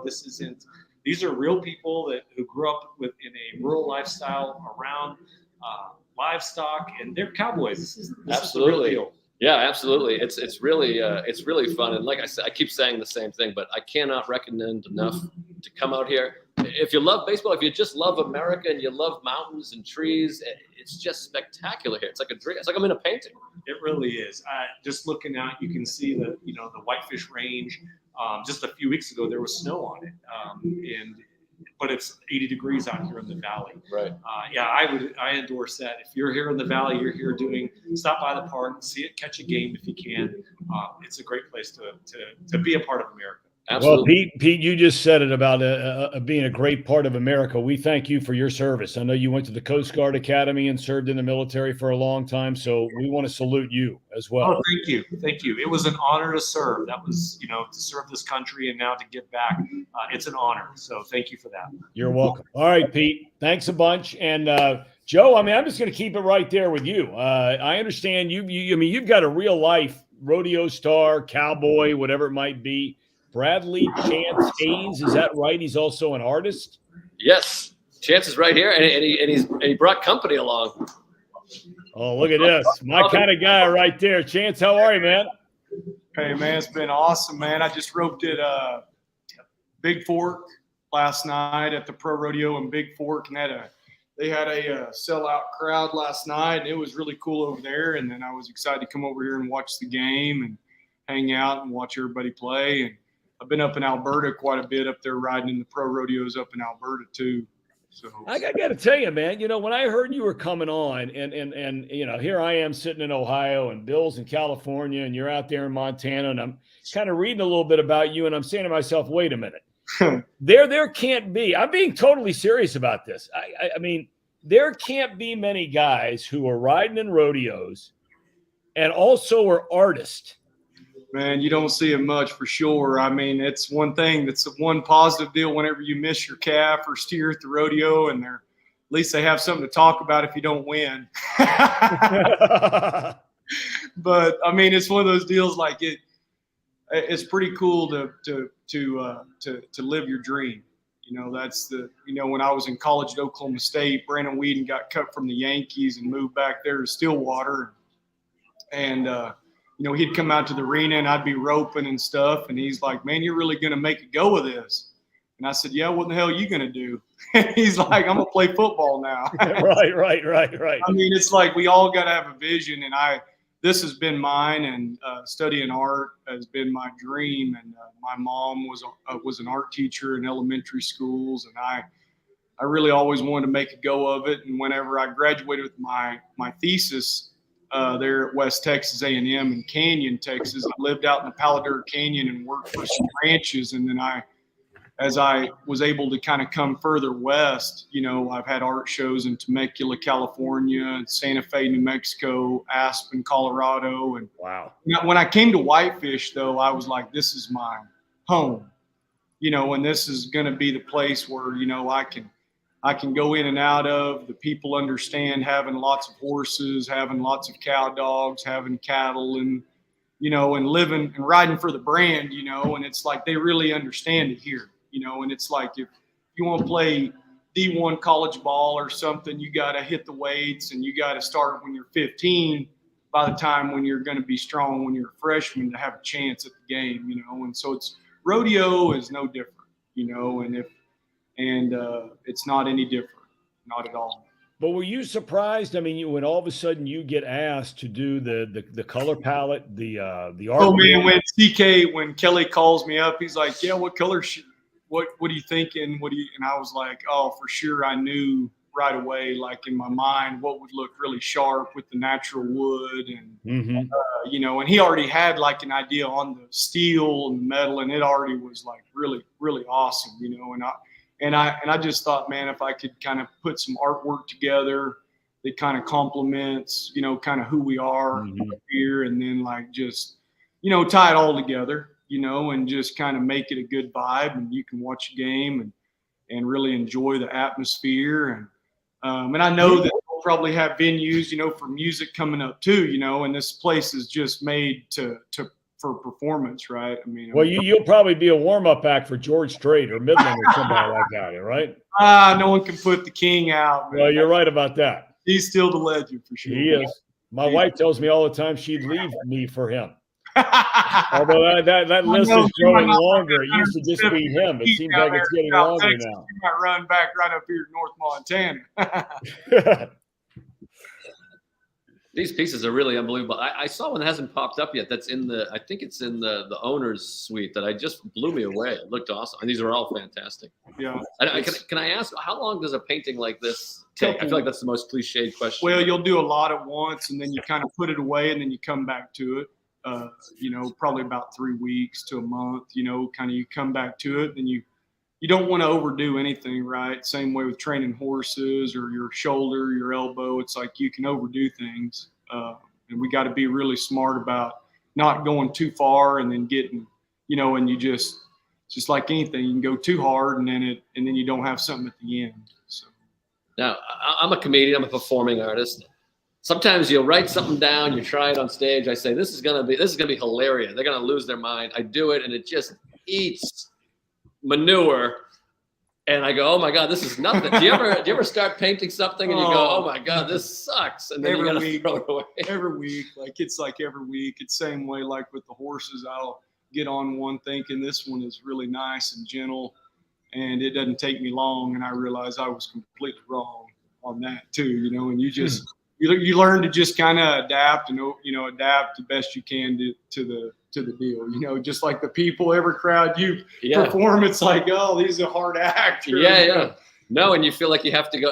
I imagine you have this sometimes. You just want to go, but look at this. This crowd loved it. I want to play a recording of a different crowd going, this is the same jokes. They thought it was good. What's wrong with you guys? It's the same way like me showing in New York, like having an art show in like Saratoga and upstate, and the Travers horse races going on, and you know what I mean? It's just like the energy is building, and then everybody comes in. You got to have good stuff, because they've come from downstate, they've come down from Manhattan. They rode the train and flown up, and they want to look at some art, watch the horses run, go to the rodeo. And here, it's really interesting how Whitefish is, and the stadium is really an infrastructure of a little of everything, right? You've got the rodeo going on down the road. You got a baseball tonight.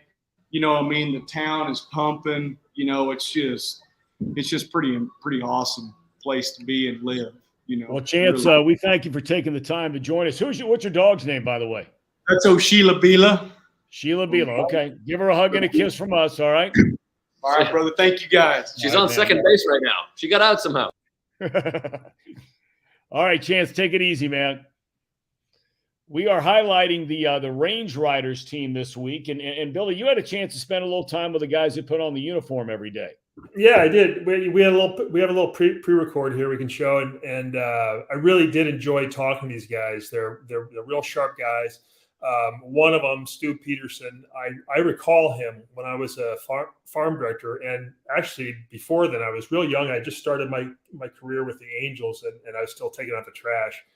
And he was a real prospect, with the Dodgers. And he kind of slipped through the cracks a little bit because the Dodgers were really good. Al Campanis was the best at really talking up his minor league players and then trading them away, then keeping the ones he wanted to keep. And Stu Peterson kind of fell, between there. But really devoted baseball guys. He and Nick, and it was really fun talking to him. So I think we can watch that now. Yeah, check it out. Glacier's head honchos on the field, Nick Hogan and Stu Peterson, the manager and bench coach of the Glacier Club. And we really appreciate you being here with us, guys. We know that you don't have a whole lot of time when you're running indie ball clubs. Time is in scarce supply. So I'm gonna get right into it. Nick, so you're the manager of the club, and you have it's your first year managing at the professional level. How have you liked it? It's been exciting. It's been fun. Entertaining at times, interacting with the other managers, but overall it's been fun. Having Stu here has been very beneficial. Is your background high school and college? Yes, sir. So my experience at the rookie level is it used to be short season. We'd start after the draft, and it was always great to get guys just like you. Guys that run high school programs, college programs, especially junior college programs, because you guys got to do a lot of work. You guys, in your career as a high school, college administrative coach or coach, head coach, assistant coach, it doesn't matter. You guys do so much work, so much work. So this isn't probably anything new for you. You've had to recruit, you've had to handle pitching, hitting, everything. What in this transition to pro ball, what's been the biggest challenge for you? And maybe none of it's much of a challenge for you, but what's the biggest challenge? Every summer, even in the college leagues, getting the players to buy into your philosophy, to what you want to do. They've done something for so long that's got them to where they're at, and getting them to maybe try something different that could take them to the next level. Yeah. Probably the biggest barrier, but overall, I think the group of guys we have done a tremendous job of trying to do that. They understand they're here for a reason, and they all want to get to affiliated baseball. So they're, listening to anything and everything that we have to say, and they're really working hard. And you're enjoying it. Yes, sir. Good. That's what counts. So Stu, we had a chance to visit before we started talking here, and I do remember you as a player at the minor league level, and you had to really bust your ass to get to the big leagues. You had to do everything right. You had to do things the right way, and so and times change, and so you see players going about things a little bit different than they did when we were younger and when you were playing. But you've coached at the high school level, some summer collegiate leagues, but this is your first foray into pro ball, I think, as an instructor, as a coach, as a mentor there. Now you're getting back to where you were. You're getting back to the life you led earlier. How do you like it? What's the effect been on you? I love it. I enjoy, any part of coaching baseball and trying to help these kids reach their dreams is what I'm trying to do. I'm really excited and was really excited to start this with the professional and being in independent ball. These guys are a little bit more hungry. They kind of have a little chip on their shoulders. They didn't get drafted, or they're waiting on the draft, or whatever it is. Everybody's got their stories, but in the end of the day, they're here and they're not in affiliated ball, and they're trying to get to affiliated ball. And so it's my job to kind of help them and give them, guidance, to give them kind of ideas, to give them, just certain things that could help them enhance their careers. Yeah. And like I explained to a lot of them is that, if they do get an opportunity, they're not going to get a lot of opportunities. They're not going to get a lot of chances. They're going to be maybe a free agent sign. They might be a late draft pick. These aren't, top 5 round guys that, okay, here you screw up and you go 1 for 40. Guess what? You're still in there every day. You need to be ready to play at any time. When that opportunity comes knocking, you want to be ready because you might only get one opportunity. Yeah, that's a great point. The guys that, as I recall, and you might recall this. I'm not sure if you ever played with a player that was also like an NFL prospect, and we had at least a couple that I had experience with, and I kind of liken them to indie ball players, because in the NFL, their union's not quite as good as ours, and so if they play, they get paid. And so it's changed a little bit over the years, but back when I was a farm director, man, you'd get these guys that came off of NFL taxi squads, and they had the same exact attitude that you're talking about right now, is that, I'm going to get one opportunity. I better get this done, because that's their attitude. And so you kind of see a little bit of difference there. But you also, you've got a son that played, I believe, and is now coaching, and your other son, Jacques, is playing. And now you're coaching in the Pioneer League. Do you guys is this a family affair? You stay in touch and you compare notes and you compare stories? Yeah. Oh no, for sure. My son Tiger, who coaches, he calls me every day, almost texts me every day. oh, you got rained out last night. Oh, why'd you bring this guy in? Why'd you do that? See, he'll, I mean, because he's, this is his third or fourth year coaching. And he's the hitting coach for the St. Louis Cardinals AA team in Springfield. So we'll talk about different things about, okay, what do you think about this? What do you think about that? Is it hard for your guys to try and do these movements? But we all stay pretty connected. And, with Jock, not as much as, and I don't really talk hitting with him or much unless he brings it up. Sure.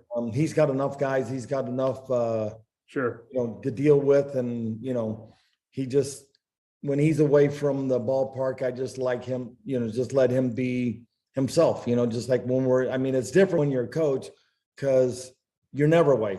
We go home from a game and I'm thinking about guys' swings, or I'm thinking about, okay, how did this guy get pitched, or how can we help him get better? Because that's the bottom line for us, is trying to get all these kids better and getting them to get to affiliated ball and hopefully get have their dream of playing in the big leagues.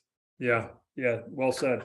Nick, there's the most important part in pro ball is we have to draw. We have to make fans happy, or else we don't have a livelihood.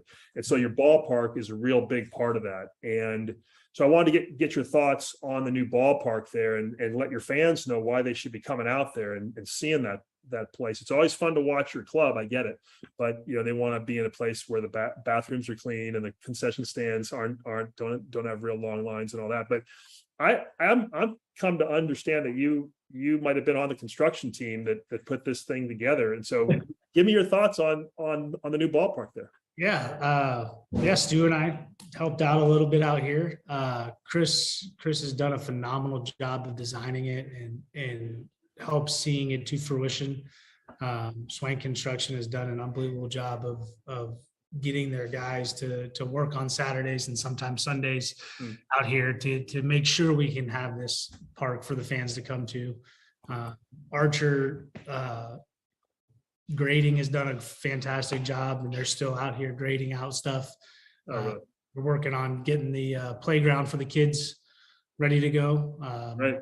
It's a pretty neat place. The acoustics are unbelievable in here. Oh, really? It's loud on the field. Whether there's 100 people or 1,000 people, it's still very, very loud. Oh, that's great. Obviously, 1,000 people, it makes it that much louder. But Chris has done a phenomenal job of this. That's great. That's great. Is it a would you call it a hitter's park or a pitcher's park? I think it can play to both. Depends on what time of day you're playing. If you see BP at 4 o'clock, you're like, man, the ball flies. But at 8, 9 o'clock at night, sometimes you can play pretty big. But the ball will get out of here if you hit it well. But if you miss it a little bit, it'll stay in.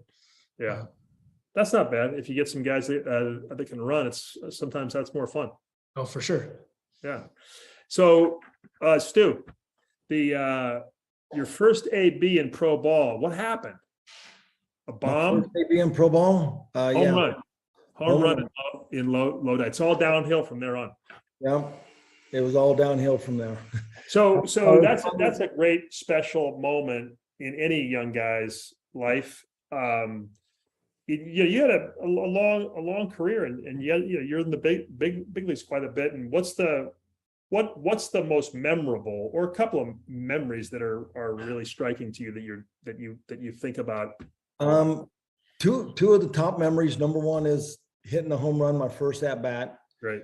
And then actually that same year we were in the championship game, and we'd won the first 2 games. We were playing against the Twins. They had Kirby Puckett, Ken Herbert, Herbeck. I mean, they were pretty loaded. Yeah. And we're playing them. They were in Visalia. We're playing them in the championship. We won our first 2 games. And so there's a number of us going to instructional league. So we're all changing our flights and everything. So then, because we won the first 2 games on the road at their place. So we're coming back thinking, okay, we're going to win 3 games in a row. We're sweeping these guys. We'll be a couple extra days in Arizona. And, but anyways, we went on to lose the first 2. And then we're playing in the championship game, and I ended up coming up in the bottom of the ninth inning. The game was tied 4-4, and then I hit a walk-off home run to win the championship. So, but and it was against the same team, and for some reason I was out in center field, and I just thought, I'm like, I had my first home run against these guys, and then all of a sudden, an inning later, I come up and hit the one, and it was amazing. But that's probably two of my, and then also my first at bat in the big leagues was pretty memorable. What happened with it? Well, I got up. It was Tommy had me come in and pinch hit, and so we were playing the Mets, and it was, it was a pack. We had 55,000. It was starting the game was Fernando Valenzuela against Dwight Gooden, and I mean the stands were packed. I came up. I think it was in 10th inning or something, and so it was tie ball game. And I get up there. Keith Hernandez was playing first base, and I rip one down the line, and he backhands it, gets it, and it's a bang bang play at first base. And I'm thinking, what's he doing over there at first base? But obviously he's going to cover the line. Extra innings, not allow the double, and then so. But I remember that. The first at bat was memorable. So yeah, that's great. So Nick. I think we kind of touched on this earlier but I'll still wrap it up with this. You've managed at high school and collegiate at the collegiate levels, and so as you're dealing with these players now, you have to keep motivated as the year goes on. You still have a second half of the year to go through, and what kind of tricks can you bring out where you keep these guys motivated, playing hard right to the very end? I think our guys are still motivated. I don't think it needs any tricks. Again, they're grinding for their careers as well. Yeah.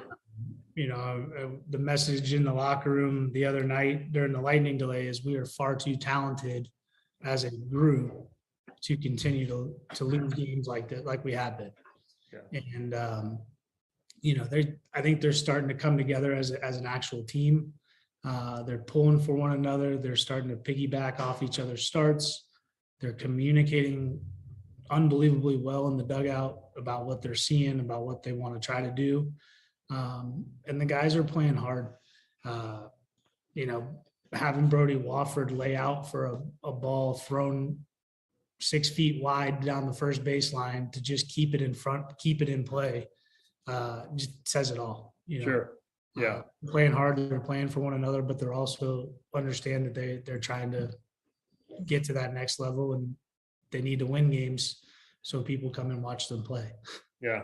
No, I get it. Listen, Nick, thanks so much for taking the time to talk to us and bringing Stu. Stu, thanks for being here. You guys have been great to do this, and we wish you the best of luck. Nick, keep it going. Sounds good. Thank you, sir. Thank you. Thanks, guys.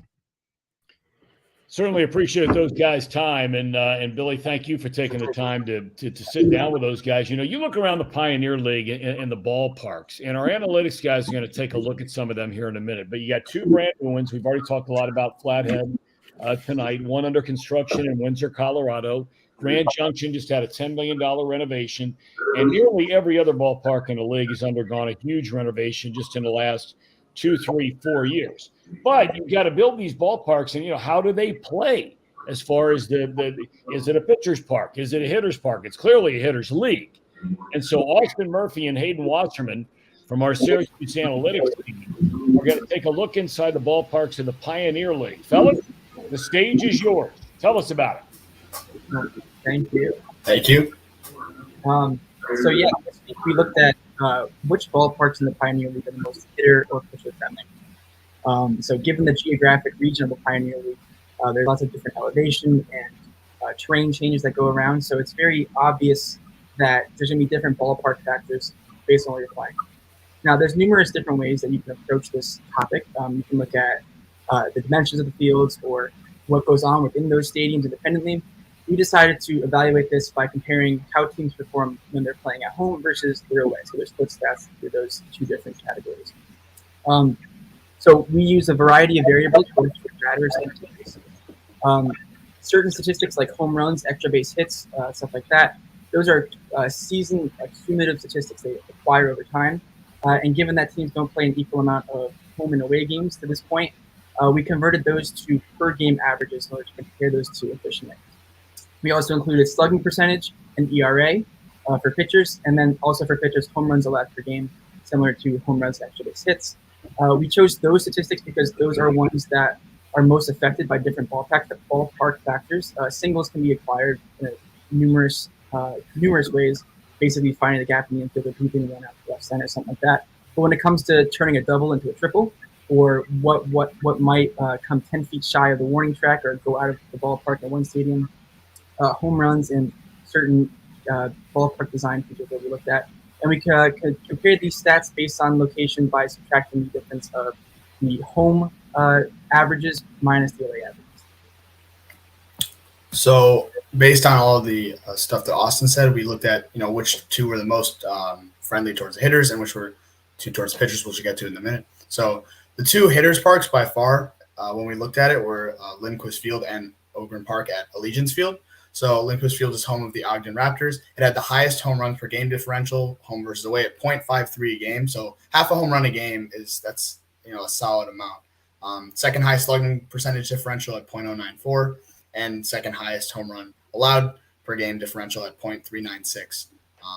So specifically the home runs there were a huge factor in us determining that this was really the main hitters park, because so many more home runs are being hit by other teams at this park and by the team itself. So we found that was, whatever factors due to, we didn't look too much into that. It's something we could do in the future, but we don't know what factor it is, but it for sure has more home runs there. And then Ogren Park at Allegiance Field is home of the Missoula Paddleheads, has the second highest home runs per game differential at 0.5, which is kind of the same. And then the highest slugging differential and the highest home runs allowed per game differential. So same thing there. These were clearly the two. They had the highest and second highest in each of these three categories. So that was pretty clear cut. For the pitchers, it wasn't as cut and dry. So Melaleuca Field, which is the home of the Idaho Falls Chuckers, they had the second lowest extra base hits per game differential at 1 per game less at their field. Fourth lowest ERA differential at 1.73, so 1.73 less runs per game there. And then the third lowest home runs allowed per game differential. And then Flathead Field, a little bit more of the same. Now they had the lowest in certain categories, but other ones they didn't have. They were like above average. So in their home runs allowed per game, they were actually a little bit above average. So it was a little bit harder to determine than the hitters. But they did have the lowest home runs per game differential, lowest slugging, and the lowest extra base hits. So those were the two that we decided were the best pitchers parks. Now, Bill, I wanted to ask you about when you're looking at players from other teams, whether it's scouting, trading for a player. So someone from the Yankees or the Rockies, how do you adjust their statistics because they play half their games in a hitter's park? How do you look into that? What kind of stats did you use? Well, I think analytics today clubs are doing what you're doing. They're adjusting for ballparks. So you would take this work you did, and you'd probably dive deeper into it, and then you would apply those to all the players in this league that you're looking at. I don't feel that it's any more complex than that.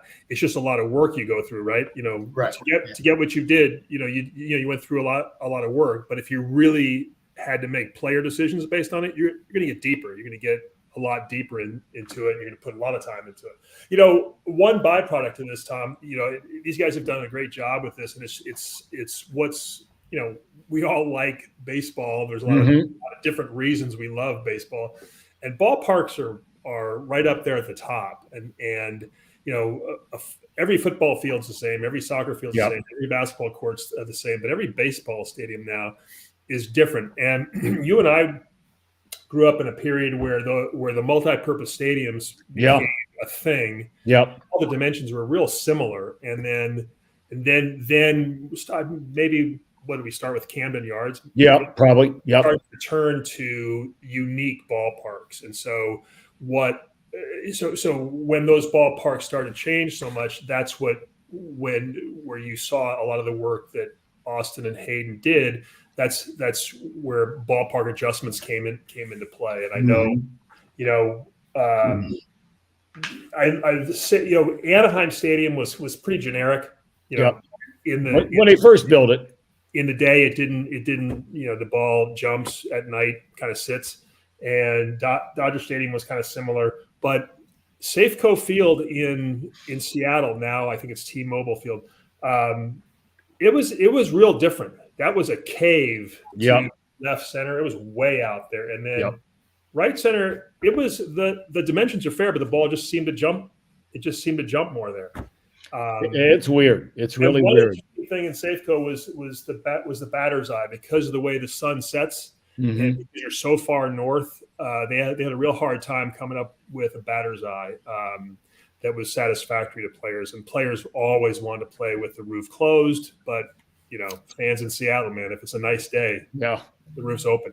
Hey, nice job, guys. Really well done. Thank you. Great job, fellas. And let's go back to Carter really quick, because Carter, when we checked in last with you, I think we were looking to try and find out who the players of the week were. You gave us the standings, but who were the players of the week? Yeah, so I'd be happy to go into that for you. So for the North, we have Lamar Sparks, who is an outfielder for the Missoula Paddleheads. So his stat line for this week, he went 14 for 29 with a 482 batting average, including 2 home runs, 3 triples, 6 RBIs, and 2 stolen bases. And on the 4th of July, Sparks are always going to be flying. And one of those Sparks you might have seen is Lamar himself, because on the 4th of July, he went 3 for 4 with a walk, and he got batted in twice to help his team score 2 runs. He helped the Paddleheads go 5-1 on the week, helped extend their lead in the North Division, and is currently 6th in the league in batting average. For the North pitcher, we went with Noah Barros, who is a Glacier Range rider. His stat line for the week was 7 innings pitched, 6 strikeouts, 4 hits allowed, 1 earned run allowed, and 1 walk. He helped limit a hot Great Falls lineup, shutting them down for 7 innings on 82 pitches to secure his team the win, and he brought his ERA on the season down to a flat 5. His pitching record on the year is now 4-2. For the South batter of the week, we went with Josh Broughton, an Ogden Raptors outfielder. His stat line on the week, he went 12 for 29 for a 414 batting average. He had a home run, had 2 doubles, 8 RBIs, and a stolen base to help the Raptors go 4-2 on the week to help them maintain the lead in the South Division over Grand Junction. And finally, for South pitcher of the week, we went with Kevin Pindle of the Boise Hawks. His stat line was 7 innings pitched, 4 strikeouts, 4 hits, no earned runs allowed, and 1 walk. In just his 3rd start of the year, Pindle shut out the Raptors for 7 innings on 70 pitches. And so far this year, through 16.1 innings, Pindle has a Ks per 9 of 10.47 with 19 strikeouts on the year and an ERA of 2.20. And with this win, his record moves to 2-1 on the year. So those are our players of the week for week 6. Carter, you're on your game, my man. I got to tell you. I mean, you're on it tonight. Thank you. I appreciate it. Took a week off last week, and I feel like I'm getting back into it. What do you want to do, Carter? What do you want to do when you get out of college? That's a great question. I went in like so certain I wanted to do something like management, managing a sports team. But since going in, my eyes have been open to like doing so much more, like working for a league or something I'm big into is music. So I'm currently completing a minor in music industry stuff. Wow. So, being a director of entertainment for a team or a sports league would also be interesting. But I think my goal is still pretty set on managing a sports team. Okay. Now, Carter, did you come up with the segment Player of the Week before you knew I was playing? Hey, I'm not the only one that makes these decisions. If it was up to me, you would have been in there, Joe. All right. Good answer. Good answer. All right. One of your buddies, Matthias, earlier today had a chance to visit with the Range Riders general manager, Eric Moore, and we continue to focus in on the Range Riders. Check this out. Eric, how's the season going this year? Not too bad. New organization, got a lot of things that we're learning as we go. Could use a little bit, use some more wins on the field, but we're happy where we are, I think. So, where are you from, and what brought you out here to being the GM of a team in the Pioneer League? So I'm originally from Salt Lake City, born and raised. I left there in the early 90s. I had one more stop before I got here 20 years ago. My reason for coming here is I wanted to get back into the mountains. I wanted season change. I love the national park system, and to have Glacier Park right there out, center field is pretty fabulous. And what does a day in the life of a GM involve? Just about everything. Getting tickets ready, making sure concessions is ready. Parking is a big one. If you see me out in the parking lot, parking cars before a game. So many hats. not just one. And I think that is a telltale sign of our organization, from the top down. Chris Kelly wears many hats just like us, and he's done a wonderful job of putting the organization together as you see it. Fill us in on the name Range Riders. Like, what went into that? So we did a lot of research, a lot of whiteboard sessions, a lot of erasing, and then Chris came across a book called First Rangers, and it basically tells a story of before Glacier National Park was a park.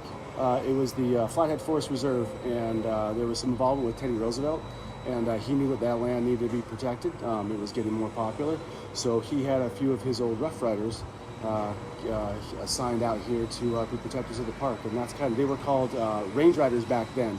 So this was in the early 1900s, before the park was established as a park in 1910. Wow, that's pretty cool.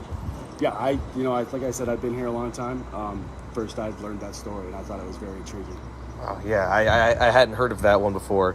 I understand that you guys have been selling a lot of merchandise.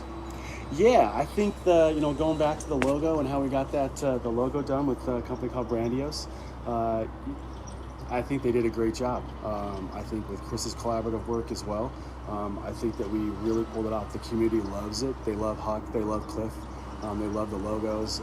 We've got several on-field hats that we've been phasing them into the selling pipeline, and it's been a success. The Valley's been really receptive to our logo. Now I'm going around town and I'm seeing, people are saying, "Go Riders!" They're wearing their merch, they're wearing their gear, and they're it's called riding the brand. That's awesome to hear. Well, Eric, thank you so much for joining us, and best of luck to you and the rest of the team this season. Thank you very much. Thank you. I appreciate it. Great stuff there, Matthias. We thank you very, very much for that, and thank Eric certainly for his time. Before we wrap it up and check in and say goodbye with the guys, we cannot get out of here without checking in with our main man, Will Durst. Check it out.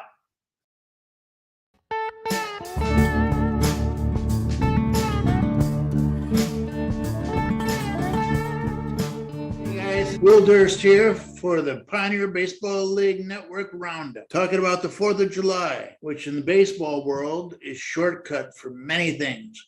1, it's halfway through the season. 2, All-Star Game is right around the corner. 3, time to erect the fireworks barge behind the stadium to celebrate Independence Day.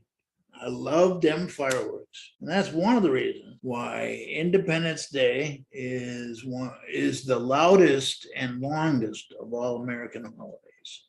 Longest because it's only 13 days after the summer solstice, which is the longest day of the calendar year. Loudest because all sorts of stuff goes down. Starts with a parade in the morning with kids marching down Main Street, waving American flags and marching bands. What other holiday has marching bands?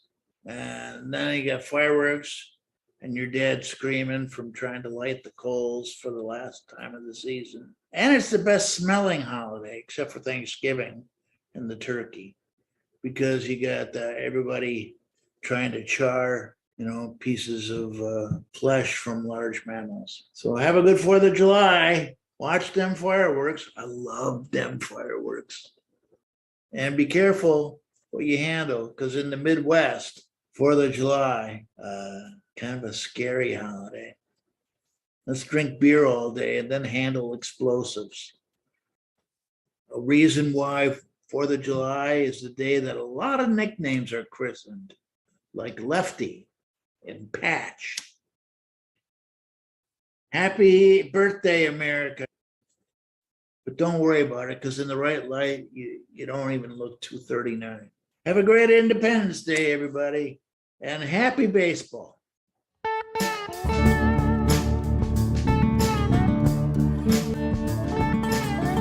Well, he's spot on for our 4th of July around here in the Midwest. He was spot on it. How was your holiday, Billy? You have a good one? Yeah, it was nice. It was nice, but I like the line about Lefty and Patch. Oh yeah, absolutely. I got a couple friends who might be nicknamed that after this weekend. Now, Joe, this sort of dream week is over. What do you got going on? What are the next stops for you?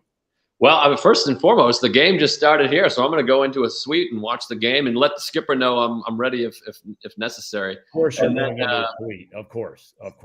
Yeah, and then back home, and I'm off till July 29th in Toronto is my next gig, and so I'm going to go see my family up in Maine, and then keep rooting on 4th of July. Like I said, we keep getting added into screens, so go see it. Hey, I want to ask you really quick before we get out of here about that, because I showed my son the trailer. I told him how funny it was, and when the movie was coming, we looked it up and all that kind of thing.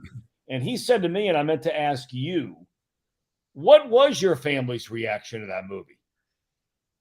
Cut. No, it was good. It was good. They were and they were good. They came, they enjoyed it, they laughed. I think they cried a little bit. If they're mad, they certainly haven't told me. But Okay. I think they got it and they enjoyed it. And it was a very heightened version of family in general. My family is much nicer, more supportive, and it doesn't use the language they're using in the movie. Okay. All right. Well, I can't wait to see it. Billy and I are both going to see it on July the 12th. Yep. I want to thank the Missoula Paddleheads for having Joe make his big league debut, their whole organization, their general manager, Matt Ellis, their manager, Michael Schlatt, media manager, Ohio University's own Wes Harton. We can't thank them enough. We thank the Glacier Range riders for all of their help. Marty Kelly, Chris Kelly, his entire family. They just made it an amazing week. For many of you, Joe, who are out there with Mike Shapiro and Jackson Shapiro, the producers of this show, and we thank them for all their work. So for the whole Syracuse gang, Billy Bavasi, Joe List, I'm Thom Brennaman, 5 o'clock Mountain Time next Wednesday night on the PBL Roundup. Midland, hit it.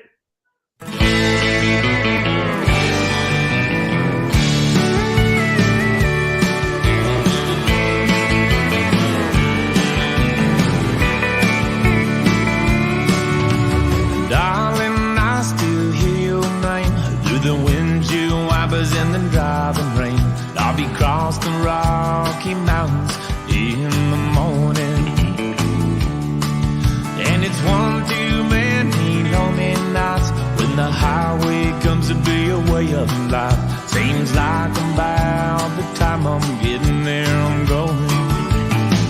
Hear the Peterbilt whine down the solid white line.